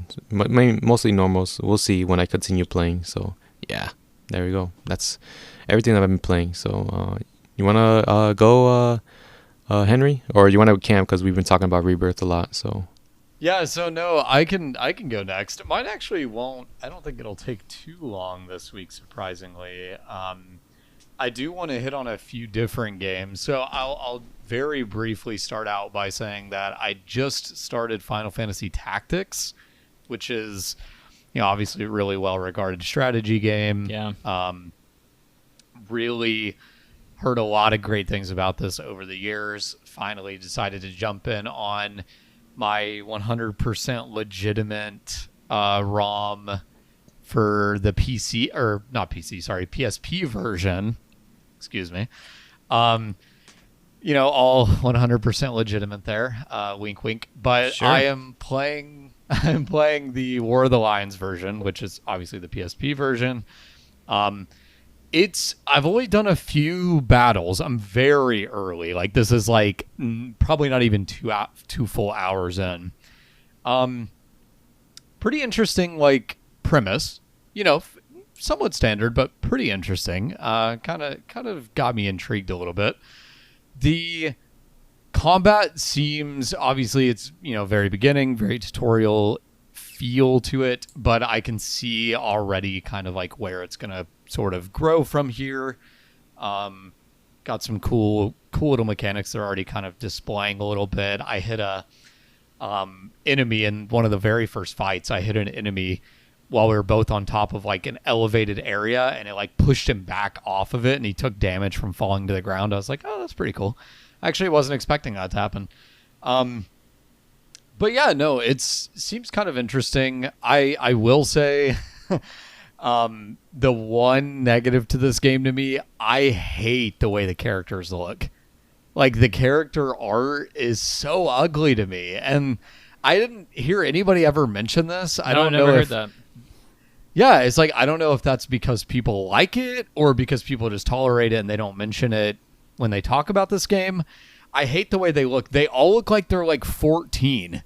Like, they have that like blobby, like samey face looking thing that happens sometimes in video games where everybody, it looks like the exact same character just with like different hairstyle, different clothing. And it's like, okay, that's a bit of a bummer, but that's my only complaint so far. And it's pretty cool to just go back in time, always really cool to go back in time and play like these older games and just see how far, the genre has come. But I'm really excited for this. I'll probably keep giving updates on it because I'll probably just keep playing it on the side here. But Final Fantasy Tactics, pretty interesting so far. Can I ask one more thing? Another about Tactics? Yeah, go ahead. So sure. you're playing this, right? Are you planning on, because it was leaked that they're gonna make a remaster of it, and I don't know when that's supposed to come out. I heard this year, I think, from people. But would you? I know they're supposed to be working on it. Yeah. I wonder if they do remaster or quote unquote like remake it and stuff like that. I wonder if they're gonna change the faces, because I see what you're talking about. The face they do look similar. So. I would be very surprised if they didn't. I would actually honestly say, and I don't know what their thought process is, I would be surprised if that wasn't one of the very first things they do, because there's actually other things that I think are pretty modernized, but yeah, the art is definitely pretty weak. Like I said, it's the faces, but it's also just the fact that like they all look the exact same. One other kind of thing I didn't even really hit on, but I would vastly, prefer in a remake is the font. The font in this game is actually kind of hard to read, and like I think some of that might be weirdness from it being handheld and then not playing it on a handheld. That's always a thing, but I actually was looking for a way to fix this on the computer. And people were saying, somebody made this really long post that I found so fascinating, where they're basically like, this game doesn't even have the text like in the code like other games normally would. It basically, what it does is every text box, it like generates right then. And I was like, oh, that is so interesting. So you can't, the reason why that matters on the PC is like they can't really improve just specifically the text, because like nobody's been able to like isolate that piece of the coding. Which I was like, oh, that's kind of interesting. So yeah, one guy recommended, and I actually did it already. You basically, long story short, you kind of like put it back in its original graphics, but then you up-res it through the PC, basically. So it looks better, but it is, I will say, that's probably like the most annoying thing about playing this right now. That is kind of unfortunate in a game that's very story heavy, is like the text is somewhat hard to read, but I'm hoping maybe it'll improve as the game goes on. I actually either had not heard that or had forgotten, if I did hear it, Alexis, that they were going to remake this. That's actually kind of interesting. Puts a little bit of a wrinkle in my plans, actually, because now I'm almost like, do I wait for that if it's pretty close? Because I'm so early into the game. Yeah, that was like my thing. That was my thing on it. Is this has been on my backlog for a really long time. Only heard fantastic things about it. But when I heard rumor of a remake, I was like, I'll hold off. So that's what I was holding off on too, as well. That's interesting. Yeah, and I guess there is an argument to be made that maybe waiting is kind of maybe not the best path, just to play devil's advocate, because they've been rumoring a Final Fantasy IX remake for like 3 years now, and haven't heard a single thing about that. And I actually played that early last year and had a lot of fun with it. So I'm like, oh, okay, maybe, I don't know, we'll see. I think I might actually wait for Tactics, because this is a game, the graphically is showing its age quite a bit, and I think that would be something that would obviously be well improved. The story does seem pretty interesting. For anybody that doesn't know, very brief like background on Tactics is the original game had like a really poorly done translation, and so when they made the remake on PSP, they changed not only the script to be more reflective of like the Japanese script, but they also made the script for the PSP version like Shakespearean English. So they use a lot of weird words and like flowery language. It hasn't bothered me, but it has bothered some people. So, if you do want to go back and play the old one, whether you play the PS1 version or the PSP, that's one of the biggest determining factors is the script. Okay. So, if you hate Shakespeare, don't play the PSP version, I would say, because they definitely talk like that even early in the game. Okay. I'll keep that in mind. Yep. And then the other quick thing, and this really just more of a follow-up to last episode, is I did finish Eiyuden Chronicle 100 Heroes over the past couple weeks, and my feelings on this are pretty similar to how I felt last episode, where I basically just kind of said, for fans of Suikoden, they're going to like this game. For everybody else, it's a bit tougher sell, and it really just depends what you're here for. I think that is still mostly true, with the caveat that, obviously this was a really small team Kickstarter game. They're improving the game, fixing the bugs as time goes on. So this is definitely one of those games where I actually do recommend people, if you're interested in this game, I'd actually wait a little bit to buy it, because they're still hammering out a lot of the fixes right now. So I would say, if you're interested in this, wait a little bit and then dive in. Maybe even it'll go on sale. That might help you out. Or even if you just wait another month, right? I think that would help a ton, because they're patching this game about once a week and fixing things that are just straight up broken. So it's not just, hey, we minorly fixed the graphics. It's like, oh no, this area is not blurry anymore, like graphically. That's a pretty big deal. So I would say, very similar to last time. Not much has changed. The story, which I had kind of been saying was pretty PG, pretty straightforward, didn't really do a ton to amaze me as the game went on. They did do some cool stuff near the end that I did appreciate, but it was fine. Story-wise, it was fine. Nice. I do think it does the classic thing that I would say, a lot of media does, that I just will never understand, where they throw in a random villain like 80% of the way through the game, and I'm like, I don't care about this villain. Yeah, because like he just popped up. You know what I mean? It's like I don't have any attachment to him, and he comes in, does bad stuff for a little bit, and then he's there the rest of the game, I guess. But was a very weird moment, but overall had a ton of fun with the game. The base building is phenomenal. If you like, building a base, building a home quarters, building your own little town, this is a fantastic game for that. If you like old school JRPGs and you don't mind random battles and some, I would say, the outdated design flaws, you might be interested. But overall, just really cool story that this game was even made. Definitely looking forward to, the Suikoden 1 and 2 remasters, even though it's Konami, or remakes, I'm sorry. Even though it's Konami, who knows how well they're going to handle that, but I want more people to be exposed to the series.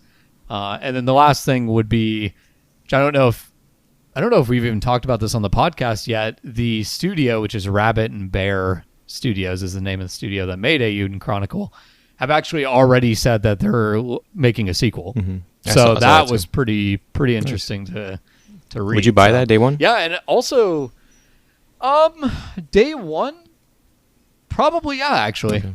Yeah, I mean, I'm such a fanboy of the series and the series that it was derived from that, like, I think I probably would, yeah. Cool. Because as negatively as I somewhat sounded when I was talking about the game, I had a ton of fun, and it's one of the first games in a really long time that I've just binged super hard. A lot of games I'll chip away at, I'll consistently play, or I'll play something else.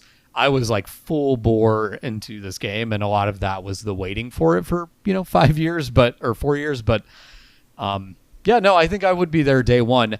One huge closing thought on this game, and it matters a lot because the gimmick of these games is recruiting your army. They have to improve the mini game related recruits. I have not seen a single person, including myself, that enjoyed having to essentially almost fully complete a few of the mini games to recruit one or two characters. And I think something that they did in the old game, I'll give you a really quick example, is Suikoden 1, there is a dice mini game. You throw dice in a cup, and basically, there's all these different pairings that are better than your opponent, and you have to win, I think it's 5,000 money, and this is way back when, so obviously I'm not going to remember this to a T, but you have to win like 5,000 gold against the recruit you're playing, and then he'll join your army. And basically he's like, oh, okay, you're good at this game, like let's play it more, I got to win my money back, kind of thing. Mm-hmm. In Eiyuden, what you have to do to get the guy who does the basically Beyblade mini game is play against like 20 people who play this damn mini game, and then finally he'll join your army. And I'm like, it's funny, and I bring this up because it is the same creative team that made both of these games, given, yes, it was 20 plus years apart, but still. And I'm like, why are some of these recruits so freaking annoying in Eiyuden? Like, they just wanted you to have to complete these mini games to their absolute fullest. So I would say, improve some of the recruiting, which was pretty brutal for some of the characters, but other than that, had a lot of fun. I think I clocked in somewhere around 50-ish hours, and I got every recruit, which is something I always do in these games. I did not 100% the game. I was going to debating platinum trophying the game, but I ended up abandoning that very early on when I saw the requirements, some of which are absolutely absurd. Yeah. And 100% just time wasting. So I'm like, I don't have time for that anymore. But overall, had a lot of fun with the game, and looking forward to them with a bigger budget, a bigger studio, what they'll do next. Mm-hmm. Nice. The last thing I was going to talk about, and this is an interesting one. I don't know what you guys' experience with Disco Elysium is. but I did just start it not really over this weekend, more like over the last week, I would say. I've probably gotten maybe like 3 or 4 hours in, maybe a little further than that. I've done like a day and a half in the game, because the game does like time passes in the game. That's not equivalent to real life, is what I should say. And I am struggling with this game. I don't know if I like it or if I hate it. And it's a very weird feeling that I'm not really used to in gaming in general, but definitely not used to with something like this, where it's like a heavily story focused game, which is honestly typically my bread and butter. Yeah. It's tough because I'll explain really quickly, and I actually want to hear your both of your thoughts if you have played it, or even if you haven't, if this kind of rang true to what you saw. But really quickly, high level, right? The reason that I'm so conflicted is because there's things that I really, really like, and there's things that I really, really don't like. I'm not in the middle on this game at all. There's aspects of this game that I love and aspects of this game that I hate, to put it strongly. So, for example, the setting and the characters I hate almost across the board. This game is set in, if you're not familiar with it, it's set in a like Eastern European feeling, almost dystopian. It's bizarre. Kind of like, it's like a rundown city that's got kind of some sketchy stuff going on, and a lot of more, what I would say is like they're trying to make them like morally gray people, and this is where the game struggles for me. I don't even feel like they're morally gray. I think they're all just terrible. Yeah, like almost everybody I've run into is just horrible people. Yeah. That's kind of the first thing, right? And then and this goes without saying, like, anybody who's played this game, I want you to personally send us an email if you disagree when I say every single child that I've run into in this game, besides the girl selling books at the bookstore, is annoying as hell. Like, and I know people are going to be like, kids are kids, whatever. No kid I know is as bad as the kids in this game. Plugandplay1@gmail.com. Send those emails in. Exactly. Thank you for that. Yep. Thank you for that. Now I'll give you something. I'll give you an example of something I really do like. I really like how they implement like the story / your mentality like in this game. So basically, it's really cool. It's like, your character has a bunch of stats, right, that you can pick what you're good and bad at. And if you wear like a dirty, like rugged beanie, you will have like less of this stat, but more of this stat. And like, I think it's so cool the way that you basically want to be, dressed the part when you're talking to a specific NPC, because it will literally help you, like in your check with them. If you look like a well-dressed businessman and you talk to somebody who's rich, they're more endeared to you. I think that's such a smart, cool way to do it. And like, you'll pick up these philosophies or like thought processes from NPCs, and then if you spend time in game learning them, they give you boosts. So like there's a super racist NPC, and you can pick up from him essentially like weird Aryan philosophy, right? Like, and if you buy into that with your character, like if you have your character learn that, which I didn't, but if you do, it'll tell you like, this is what it will do to your character. This is what it will boost. This is what it will take away. It'll allude to that. And I think that system is a very interesting and well done thing.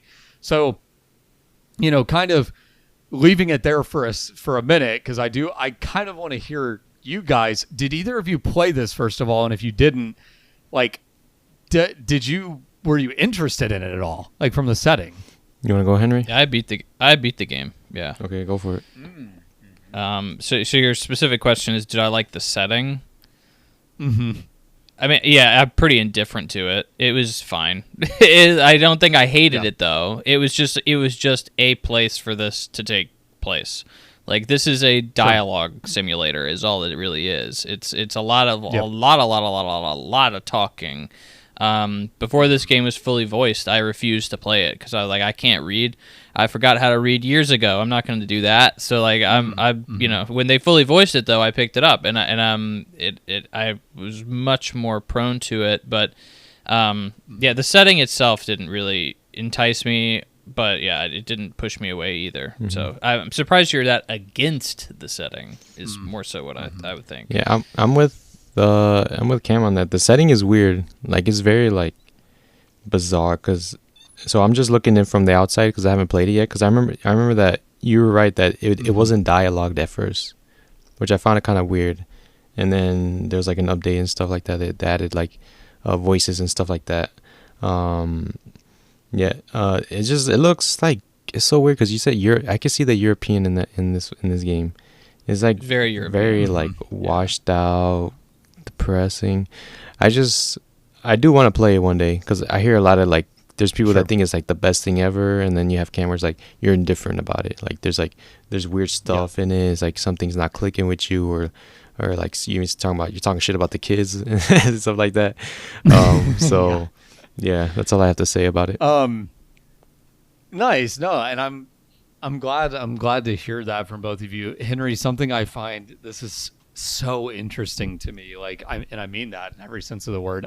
Something I find so interesting that you said is that you waited till this is fully voiced to play it, because something I actually did pretty early into the game, I turned off the narrator voice. Wow. I'm surprised. I loved the narrator. Oh, and my gosh. Okay, see, this is why I like doing this. This is why I love the podcast, because I think it's so interesting hearing these different perspectives. So the narrator to me is, so like you said, this game has a ton of talking. And as a general rule, right, with Persona is another game with a ton of talking. I'm almost the opposite of you. I read really fast and always have. And so I actually am not as big of a fan of listening to really lengthy dialogue games. I like to just read them and then skip to the next line a lot of the time. That being said, I do like having like the NPCs with different voices in this game. So it's really cool how they do it. You can do no voice acting, which is how the original game was. You can do voice acting with just NPCs, which is how I have it now, and then fully voice acted, including the narrator, which for anybody that's never played this game, the narrator talks a ton. He's a lot, yeah.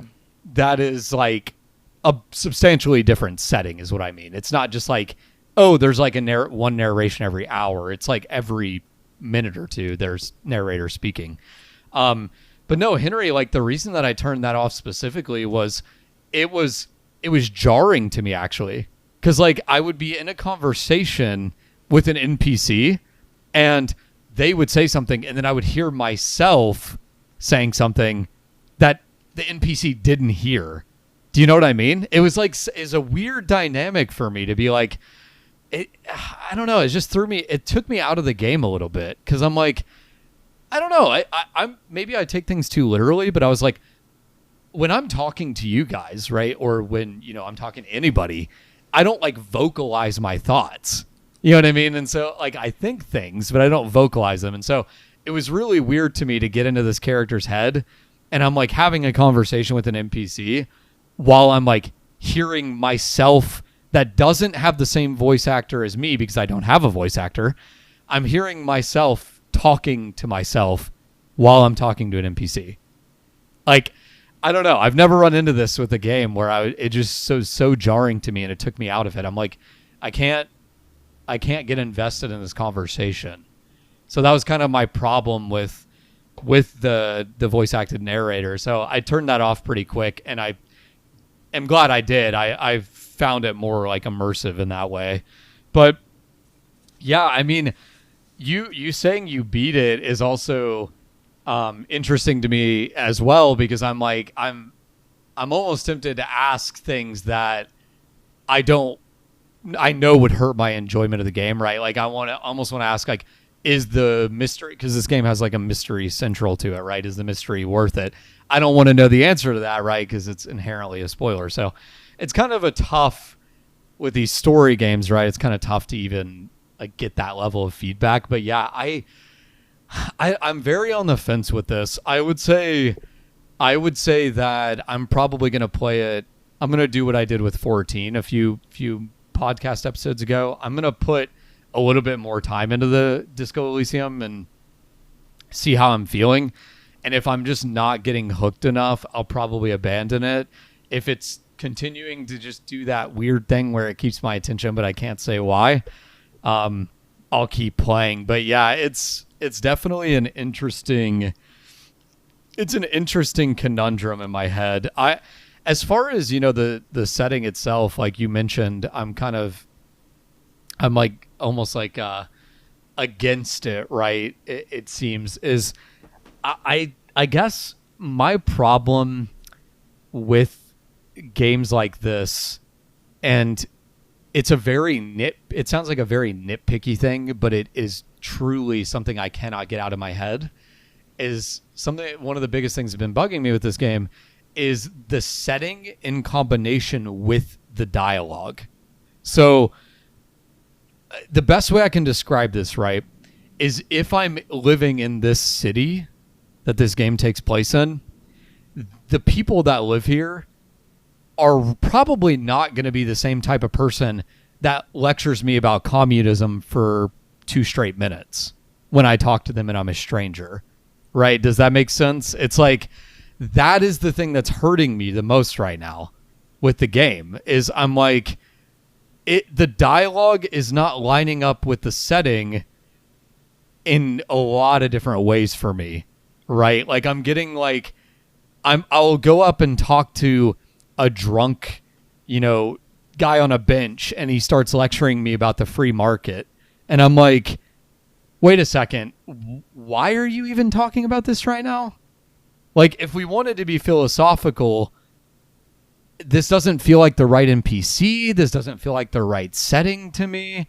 Again, maybe that sounds nitpicky, but it's truly those type of little things that are sort of taking me out of the game, where I'm like, this just doesn't really make a ton of sense to me, I guess, is the best way I can describe it. But yeah, that's kind of my high level thoughts on Disco. And Henry, I guess I would be kind of curious to get your take on that very last point I made, because that is central to this game, is that like almost like socioeconomic dialogue, right? Like, did you feel that lined up right with the characters in the setting? I'll definitely jump in on a lot of what you just said. I did enjoy Disco Elysium, and it's interesting to me that you seem to be pretty down on it right now, because I'd say one of the biggest draws is something that you did talk about earlier briefly, is like, this is a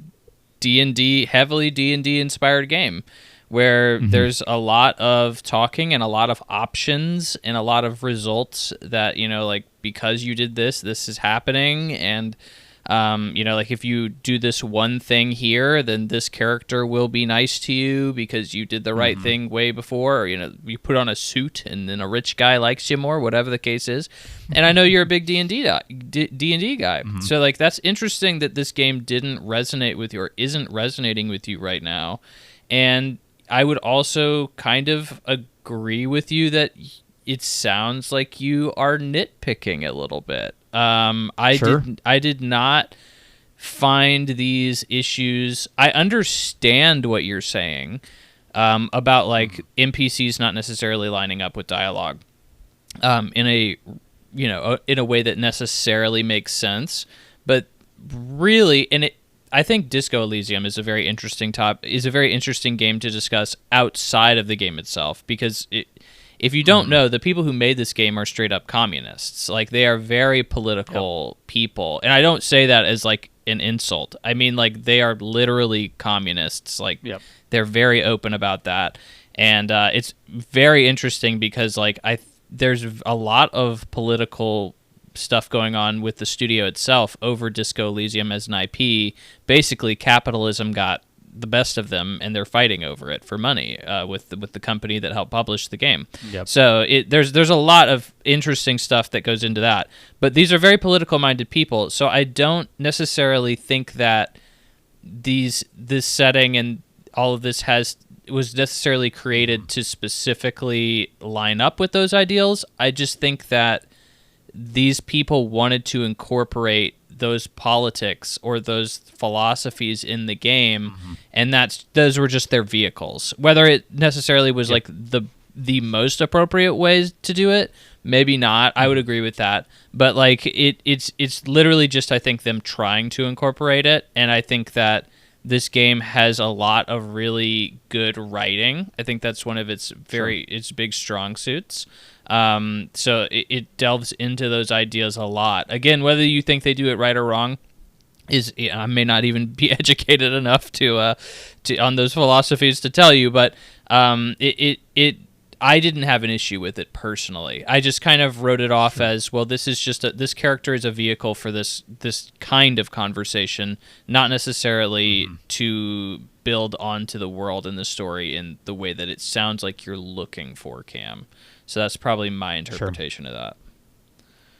No, I think that's interesting in a lot of ways, and also, the creator. I didn't even mention, the creators of the game, definitely interesting, and there was also some really interesting drama that happened like after this game came out. If anybody's curious about that, don't need to rehash that here, but a lot of nuance to it, I guess. But yeah, I hear you. I think the way that I feel currently, and definitely prone to change, and we'll see if it does with time, or if I do end up abandoning it, is I fully agree with you. It feels to me, to me, it's a negative. For some people, it's a neutral. It seems is like, to me, they had a message that feels forced in, right? Like, this doesn't feel like the characters or the setting for this message, I guess, is the best way of putting it. Or rather, let me backtrack a second and say that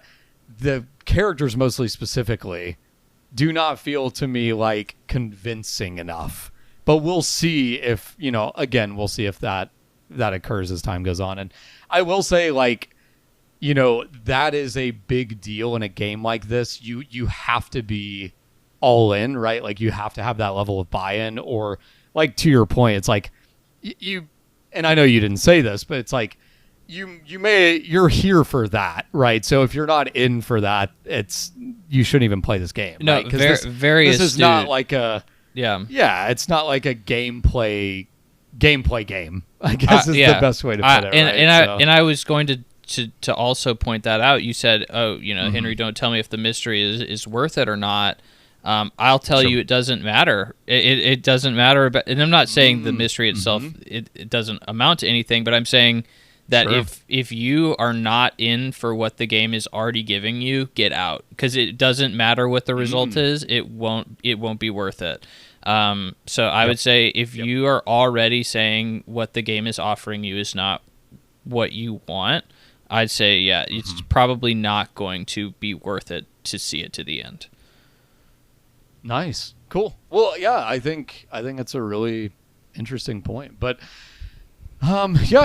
that I will definitely keep in mind, and we'll see if stay tuned for next episode. We'll see if I'm still playing Disco Elysium. I want to see an update. But Henry, I don't know if you want to kind of dive into what you've been playing. I see something on there that I'm actually about to start as well, so I'm curious to hear your thoughts. Okay, I assume I know exactly what it is, and it will be the game that I start off with. But it is Animal Well. Animal Well is the big new release from Billy Basco, or I guess his first release. He's a people love saying his name because it's just fun to say. But it is also an interesting game because it is published by Big Mode Entertainment, which is the first game they have published by a YouTube influencer named Video Game Donkey, which he is... Honestly, he controls a decent bit of... I feel like he controls a bit of the zeitgeist. I don't know if you guys are familiar with Video Game Donkey and his content at all. But he does a lot of opinion pieces on games, and he's just such a big channel that gets so many views that I think a lot of people, when he starts saying something, start saying it too. And so this is his first foray into video game publishing. It was kind of controversial back in the day when he first announced it, and this is his first game. And it is currently sitting at a 91 on Metacritic, very, very, very high, with 25 critics, so not like a huge amount of people playing or reviewing the game, but I got a hold of it because it is a free day one game if you have a PlayStation Plus Extra subscription. So I said, hey, why not? And I beat it. It took me 5 to 6 hours to roll credits, and I put that in quotes because you can roll the credits in about 5 to 6 hours, but there's probably like 10 to 20 hours of content beyond rolling the credits in terms of completing all of the secrets and 100%ing the map and all that other stuff. I know that I kind of did a little bit of research of what is after the initial credits, and there's like more items that you can get, obviously secrets, another ending, stuff like that, and some really out of the box stuff. So I guess from the top, Animal Well is a puzzle platformer Metroidvania, 2D side-scrolling game, and I'd say that my overall impressions of this game is that it is a very well-designed game that I, for the time that I was playing it, really enjoyed and could not put down. Again, not very long, very short and sweet, 5 to 6 hours, but it is primarily puzzles. I would not. There is platforming in it, but I would say the platforming is to execute the puzzles. It is not necessarily to have like a lot of platforming challenge as a typical platformer would. This game has a lot of really interesting ideas.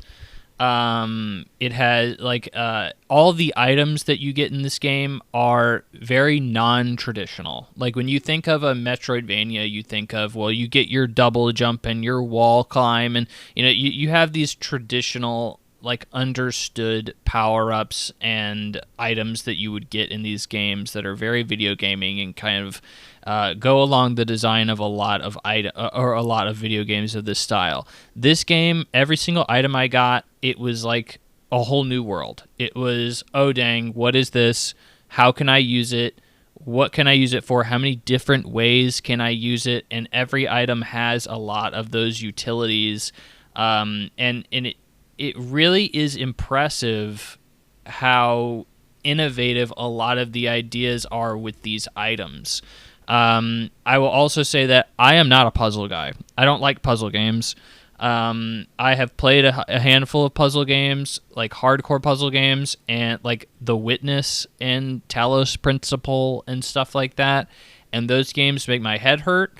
I play them for all of the tutorial, and I feel smart for the tutorial, and then as soon as I get out into actual puzzles, I feel like an idiot, and I just drop them. I tend to, if there's a game that is not a puzzle game and it has puzzles, I will often look up solutions, because if I get stuck on it for more than 5 seconds, I will just look up the solution because I just don't care about puzzles. I'm not that guy. I really enjoyed the puzzles in this game. I think that they are very well designed. They are very well communicated to the player. There was never an instance where I was stuck on a puzzle for more than like 1 or 2 tries. And then I was like, oh yeah, I remember like there was a previous room that I've already gone through that taught me this is a thing that's how that's going to interact, so I can use this to do that in X, Y, and Z, and I solve the puzzle. And that's something I'm just not used to in 99% of puzzle games. And I think that I've heard people compare this game in terms of its puzzle design to something like Portal. And I honestly don't think that is too far of a comparison to make. Like, that is and that's high praise. I think that Portal has funner puzzles because just the inherent usage of a portal gun is interesting and fun, but I think that in terms of puzzle design, I think Animal Well is one of the better designed puzzle games I've ever played in my entire life. Never felt stumped, this game is covered in secrets, most of which you cannot get until, I'm not going to say you can't, but you probably will mainline the game and then like have to go back after you get all the items to complete all the puzzles. But I mean, like it's a lot of fun. It's a lot of fun. Here's the thing. Is it a 91 on Metacritic? This is where I start to kind of think a little bit harder about that. When you tell me this is a 91, you are telling me this is like one of the best games ever made.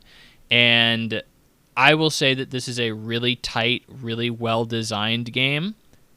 I will not say I had more fun than I did playing any other game that's a 91 or somewhere in that vicinity on Metacritic. Like, I think that, it's hard to complain about this game, but that doesn't necessarily mean it's like the funnest game I've ever played either. So I think it's really interesting hearing the conversation that I've seen around it, because a lot of reviewers are like, well, I didn't even finish this game, but yeah, I'm going to give it a 10. And it's like, well, what are we reviewing here? It's like, well, they're kind of comparing it to Fez, and they're like, well, there's secrets that the community won't find for years to come. And it's like, okay, apparently there is a secret that literally every individual copy of this game has a component of the secret in it.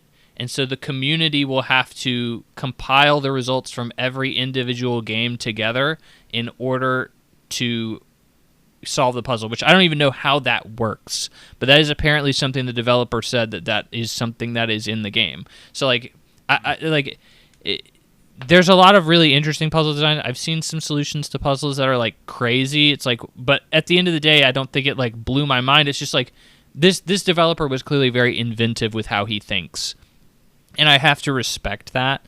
But like, it's at the end of the day, I still don't think it's like the most groundbreaking, innovative, crazy, fun game I've ever played. But it is very difficult to complain about. So I would give this game like a solid 8.5, and like solid. That's fair. And maybe if I played, the extra content and found all the secrets and stuff, I'd say, well, no, like it's really, really, really good, and maybe it's a 9. But I would not give this game probably higher than that. But again, very, very good. And if anything I said has interested you, I'd say definitely give it a shot. And it's so short if you just want to do the main campaign, or the main credit roll. It's honestly worth your time, and I would definitely recommend it. So I don't know if you guys had anything to say on Animal Well, because it is topical at the moment. So before I move on, definitely going to jump into this. I have PlayStation Extra, so it's going to be free. Quote free. No. I know. Right? It's gonna be free. It's gonna be free. But yeah, no, I'm 100% gonna play this. Really excited for it. And honestly, one of the biggest things that I don't look at a lot of games ahead of time, especially indies. I don't look at a lot of indies ahead of time and think like I'm gonna buy that day one or play that day one. This one I actually did, and I'll tell you what it was. It was the art style. It was just so gorgeous to me. I was like, I just want to literally play it because the way it looks. So to hear it's fun, like that's icing on the cake almost, But yeah, I'm definitely going to play this for sure. Nice. Yeah, I like the art style of it, how it looks and stuff. It's like sort of like retro, or it's like, it's weird. I don't know how to describe it. So yeah, it's good that it was on PS Plus Extra, because it gave you a chance to like try it out and stuff. And I saw a lot of people writing it off because it was by Donkey Studio, but it's like, he's not making the game. It's like somebody else. Yeah, he's just publishing. Yeah. So it was like a whole. It's his money. That's what it is. Yeah, a lot of dumb people like, with that. That's all it is. Yeah, but it's cool that he's funding games like this. I wonder what's next for him with his publishing company. Oh, I think it's the dream of all of us, right? If we ever got a ton of money, like he probably has now. Like I would love to fund some some indie games. That'd be so cool. I would. Yeah. So, that's I would cool. fund like And RPG honestly, or something. But yeah. Go ahead. Yeah, and like we don't know sales numbers yet, I guess, but I mean, critically huge success, especially for his first release from his studio. I believe this is his first from his studio. Very first, and, yeah, critically amazing, and I've seen some word of mouth. So I mean, hell, maybe he got a pretty big win on his first release. That'd be cool. So Nice. Yeah, I'm very interested to see what you think about it, Cam. I think you'll like it, but I liked it too. I'm interested to see if you think a 91 is what it deserves. I'm interested. That's my big question. Cool. But yeah, the next game I'm going to talk about is a game neither of you have heard about. It is called Hellpie. I have heard about this. It's ugly. Okay, neither. I'm glad to hear you say that, because literally the only reason. Okay, yeah.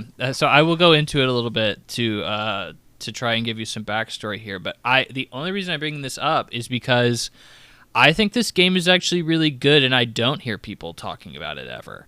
And I'm gonna tell you why that is, because there's a definitive reason why that is. But Hellpie is a 3D collectathon game, 3D platformer.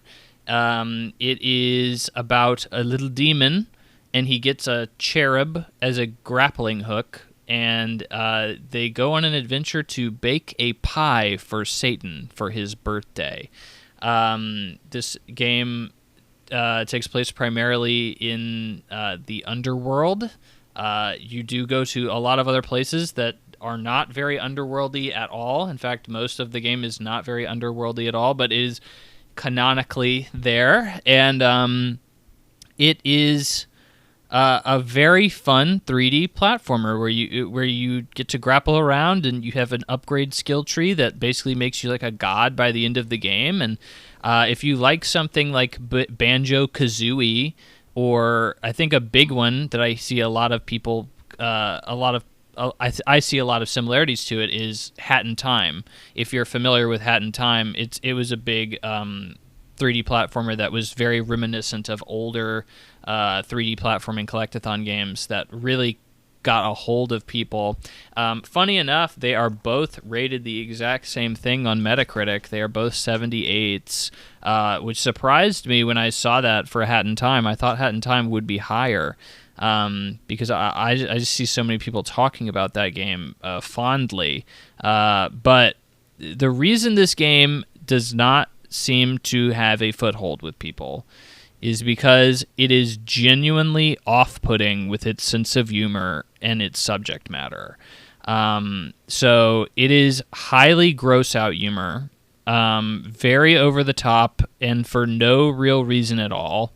The joke is there is Nazi feces, and you must kill them, and that is the joke. It is that it's just that is just the joke. And then then you meet obese naked people, and they eat their own feces, and it's like, okay, that's cool. And then it's like, okay, well, now you have to collect a used tampon.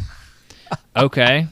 Well, now why don't you collect vomit and STDs, and why don't you go to a meatpacking plant that is all like tortured human beings, and you have to like mash living people up into meat so you can feed them to people. Okay. It is really off-putting. Like, I don't even consider myself like a saint, like, oh yeah, I can't handle this gross out humor, it's too much for me. But like, I would say this, I was like, okay, like, we need to tone it down a little bit. Like, this is a little much. And I think that it is legitimately hurting its word of mouth, and like how many people are wanting to play it and enjoy it. And I honestly can't fault people for it. It is a little off-putting. So I think the game itself, though, is honestly better than a Hat in Time. If you are a 3D platformer fan, I would say this game is easily better than a Hat in Time. But like I would rather like watch somebody play a Hat in Time because it's just a an innocent little platformer with a fun characters and story, and Hellpie certainly is a little bit more than that. So that's all I really wanted to say about that game. I wanted to recommend it. I wanted to give it a little bit of lip service, but I also wanted to make it understood like that's definitely why nobody knows about this game. So I don't know if you guys have anything to say about that, but that's all I really had to say about that. Yeah. I do have something I was going to ask y'all, and I think it's less so related specifically to this game and more like in general how you guys feel about this. Have you ever played anything? I've heard the concept of this on like a YouTube channel I've watched that plays games. Have you ever played a game where you just muted it and like did not listen to the story, but you just liked the gameplay? I've never personally done that, but the group I was watching, somebody in the group was mentioning that they had done that, and I was like, that's super interesting. This seems like the game for that. Now that I'm hearing this. Yeah, I've never done that. That sounds like some cutscene bullcrap that I would never partake in personally. Oh my god. Oh, you just reminded me. I had a friend that played Kingdom Hearts 2 back in the day, and we used to always roast him because he skipped every cutscene in the game. He would play Kingdom Hearts 2 and he skipped every single cutscene. And I'm like, look, I know Kingdom Hearts story is not fantastic, but like, come on. Yeah, you gotta watch the cutscenes. You gotta do it. So, even though they suck, you gotta do it. Come on.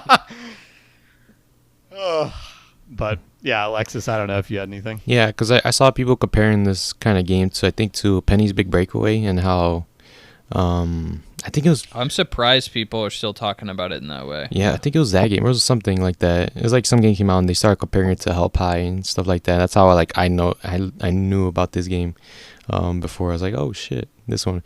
What do you think about the art style? Because it looks kind of weird, like almost ugly at the same time. Like it is trying to be like. Do you know like? I guess the best thing I can, and they do actually reference that in the game, but do you know like in SpongeBob where they'll like zoom in and they'll have like a still frame of like a really gross image or something like that? Like that's like what they're trying to emulate as the art like Ren and style Stimpy, for this game. stuff like that. Yeah, like Ren and Stimpy as well. Yeah, that kind of stuff. Got you. So all right, nice. Yeah, cool. Yeah, so that's that.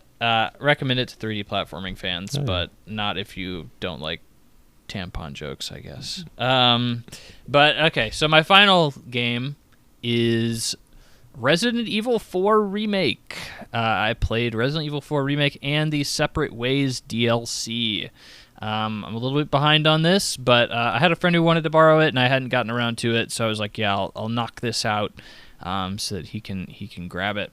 Nice. But it is, I believe both of you guys, before we started the podcast, we toyed around with doing like a top games of 2023, and both of you guys had this on your list for your top games of the previous year. So, I mean, it's hard for me to fault it. It is Resident Evil 4. I played the original over a decade ago. I played it a long time after it initially released, but I did play it a while back still. And it was one of those classic games that I go back to and I'm like, okay, I get why this is considered one of the greatest games of all time. And it's hard for you to complain when you remake one of the greatest games of all time, because it's still going to be one of the greatest games of all time. So I want to try and make this an interesting conversation, though, and not just say, yeah, Resident Evil 4 is great and everybody should play it, and if you haven't, you're stupid. Because when I played this game, I was actually pretty surprised about how much they cut from it. There's a lot of sections that I remember vividly from the original are not in there, and no one seems to talk about that. There's even I know that there's an entire boss fight that was completely cut. Like there were several sections that I can think of off the top of my head, like the laser beam segment, if you remember that from the original game, where Leon has to jump through a bunch of laser beams, and like running away from a giant mech, that is also in there. There's several other segments as well that were completely cut, and it's interesting that people are talking so highly about it with so much. Like I remember the gondola scene was also completely cut. That was one that just popped into my head. There's several segments that seem to be cut from this game, but also obviously there's a lot that was added to it as well. Like riding around the lake on the boat in kind of an open world segment was obviously added. That was one of my favorite inclusions in this game, and like some things were slightly altered. Like I think the one everybody mentions is like the wolf. When you find it in the bear trap, it's not there initially, or it's dead, and then like you find it later, and it helps you in certain ways, and like that's pretty cool. And then there's like the shooting gallery segments as well that I found to be kind of fun. And then the knife was something that was heavily marketed in the lead up to this game. How the knife was going to be such a big deal. I honestly don't think it was like a massive game changer like they were hyping it to be. It's nice that you can parry attacks, and I think that that's cool.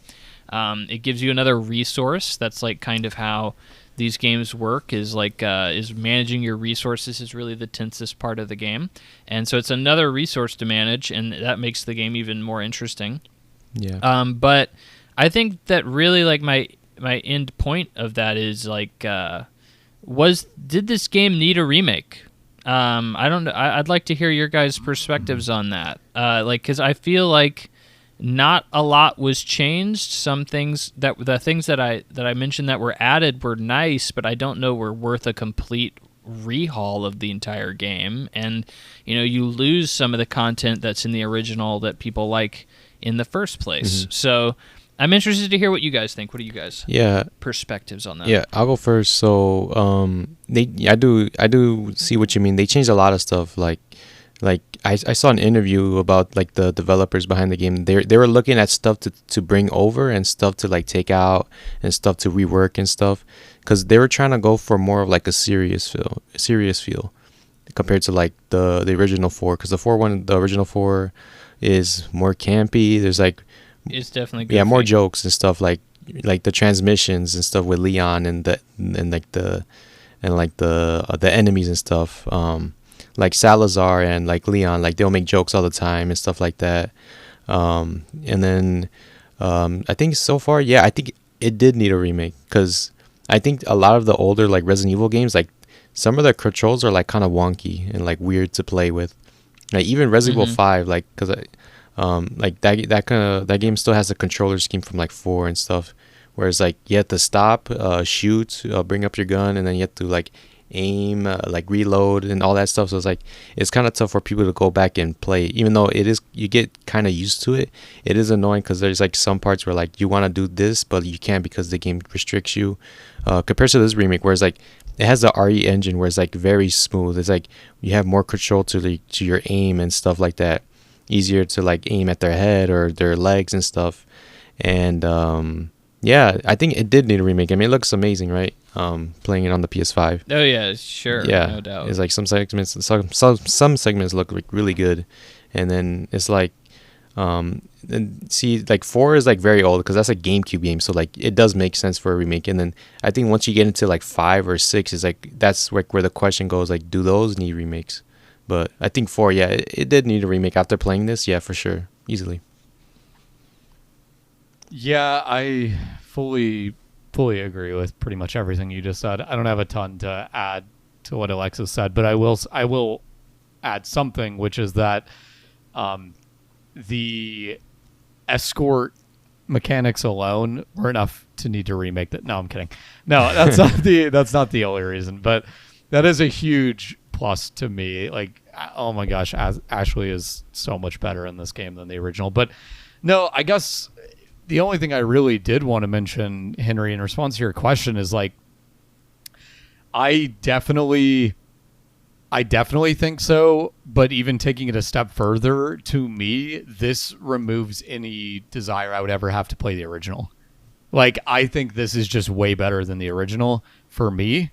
And so, inherently I would say like, I think this is a hugely positive remake for me, and like, like I said, negates the need to go back to the old one. I think it improved a lot of stuff. And honestly, the big thing, and we were kind of talking about this earlier in the podcast, is like, you know, I think the amount of changes from 4 to 4 Remake are a lot greater, in my opinion, than a lot of other games that have been remade. And I know that that's not like always a 1-for-1 comparison, but strictly speaking, I'm like, yeah, I think they did enough here to justify it, if that makes sense. There's some remakes that I'm like, oh, you truly did like basically nothing, like to the point where it's basically even the same experience front to back. Sure. And I definitely don't think this is the case here. And for me, for the better, you know, obviously, you know, that's not going to be the case for everyone. And it's interesting you mentioned cut content. It's been a really long time since I played Original 4. I will say my memory on it is not phenomenal, but I also didn't find myself like wanting for any of missing content, I guess I would say. Sure, and I definitely agree with that. I mean, like, at Sure. the end of the day, would I probably say this is the definitive product? Yeah. But, like, honestly, if you took any game and then just, like, put HD textures on it, Sure. technically Sure. it's the definitive product. And I would say you should probably play the HD texture version of that game. You know, like, when we're looking at something like a Final Fantasy VII remake, it's like, okay, yeah, that game needed a remake. Like, I don't want to go back and play the original because I'm looking at Lego people. But like this one, I feel like it's almost like, you know, we're kind of getting into a did The Last of Us need a remake, you know, kind of situation. Oh yeah. I think it's The Last of Us is a lot more egregious, no doubt. But like, from what I've heard, that is the definitive version of The Last of Us at this point. And I think, you know, we're going to have that conversation again with the Resident Evil 5 remake, which is definitely around the corner, and you know, the sure to be Final Fantasy VI remake at some point. So, you know, like it is an interesting conversation. I still don't know if I would say like it was needed, because like I said, I played the original 4 not too long ago, and I still think it's one of the best games ever made. So if I'm still saying it's one of the best games ever made many years after its release, I don't know if that necessarily means it needed a remake. But yeah, like this game is still great. It's still one of the best games of all time. It's hard for me not to recommend it. So that's all I have to say on it. Nice. So, Nice. like with these remakes, right? Which ones is your favorite? Because I think 2 is more like slow pace and like more like puzzles and stuff like that, and then 4 is just like more action. Would you agree with that then? Yeah, definitely. Yeah. 4 has always been the most action focused of the. Well, I don't know about the most action, but it has always had a lot of action emphasis in Resident Evil, and I'd say I probably like 2 remake more though, to be quite honest. That game really hit me. Yeah, so hard for me because I like both of them. Yeah, but oh my god, I hated the backtracking in 2 because I was so bad at it. That's why I like 4 more a little bit. That's interesting. Yeah, I think for me it's 2 as well. 2 remake is my favorite one so far. I really like 8 as well. Well, obviously not remakes, but I really like 8 as well. It's fun. I think I like 8 a lot more than 7, which I think a lot of people I spoke to felt the opposite on. But yeah, I'd say 2 remake, probably my favorite. I think 4 and 2 are very close. I think they're both really good, which I guess for me the reason, and this just gives more ammo to 4 remake, is 4 original was near my, like, on the lower end of all the Resident Evils that I had played, of which has been quite a few, and 4 remake is near the top. So for me it not only like is way better for me than the original, but it also like jumped it ahead of other Resident Evil games that what the original was not. So I was definitely really impressed with it. That's interesting. So tell me exactly why that's the case. It seems like you didn't like 4 original that much, which is interesting considering you like the remake so much. It's funny because it's like, it's a good question you ask, and it's like I always say this is almost like the Dark Souls phenomenon, where my least favorite Resident Evil is still a good game. My least favorite Souls, you know what I mean? I still like quite a bit. I get you. So it's tough. It's tough. Like, I would say, so one huge thing for me is, and I know they still kept some of the goofiness, but in 4 Remake, I think it pretty much goes without saying it's creepier than 4 Original. They definitely shifted more of like the goofiness and more into that creepy. And I'm just a horror fanatic, so like that alone was a big improvement for me. That they like made it a little bit more creepy, a little more atmospheric, and then also just, I know people love it. I just wasn't a huge fan of how 4 played, like gameplay wise. Like the controls weren't the smoothest to me, and I think modernizing that alone is a huge bump for me. Huge bump. So I would say those are two really the big reasons for me. Yeah, I didn't care for how the original played very much at all, which I think if we're really digging deep on Resident Evil, is like, that's a big deal in general, because these games have varying levels of gun combat. I would say, earlier in the series it was a little bit less run and gun, but even for original and remake are very like run and gun games at moments, and so it's even more jarring, right? The controls. And basically what I mean is, like, if I were to play 2 original, right, versus 2 remake, well, there's a lot less shooting in 2, so I think that wouldn't bug me as much, if that makes sense. But like in 4, there's a lot of run and gunning, even in the original. So me not being, all in on the gameplay, that was a huge boost. So yeah. I love pretty much all of the Resident Evil games I've played, but yeah, I love 4 Remake quite a bit. Yeah, it was good. Loved it. All right. Yeah, I think a lot of people would say that the clunky controls that you're referring to, a lot of purists, I would emphasize, I suppose, would say that it's intentional, because since it's survival horror, you're not supposed to feel in control, and you're supposed, that adds to the level of tension. I don't, but I would prefer having better controls as well. So I'm not one of those purists, but that is the argument I see. I hear you though. Yeah. And then the other thing I'd say is I totally get what you're saying about the tone. It is definitely a more creepy game, the remake is, and it is a more consistent tone. And I totally get why some people, or honestly, I could probably see why most people would appreciate that. That being said, the original, I still prefer that shift, because I'm not as big of a horror guy, but I also think the goofy, crazy moments in that game are way more memorable. Like running from a boulder, like running from a giant mechanized Napoleon-looking thing, like jumping through laser beams. Like, these are things that stick with me for years, and I don't know if I'm gonna if the remake has those moments as much, because they got rid of them. But again, it gives you a more holistic experience with that consistent tone. So I totally get it either way. Yep. So yeah. Is that everything you want to talk about RE4? That is Separate Ways is also good. That I'll just throw that in. Nice. It's more DLC, or it's more Resident Evil, and if you like a grappling hook, you can use that sometimes, and that's cool. Yeah, still waiting for a discount on that, and then I'm gonna jump in. So nice. Yeah. So I guess that's everything. You guys are good. I'm good. All right, nice. So that's it for today. Another episode of the Plug and Play podcast. It was a great episode. I really enjoyed my time, like I do with all episodes, but I really enjoyed this one. Needed someone to talk about games and stuff. So yeah, thank you everybody for listening to today's episode, and be sure to give us a rating on Apple Podcasts, Spotify, wherever else you get your podcast from, and we'll see you in the next one. Peace out, guys. See ya. Thanks, everyone.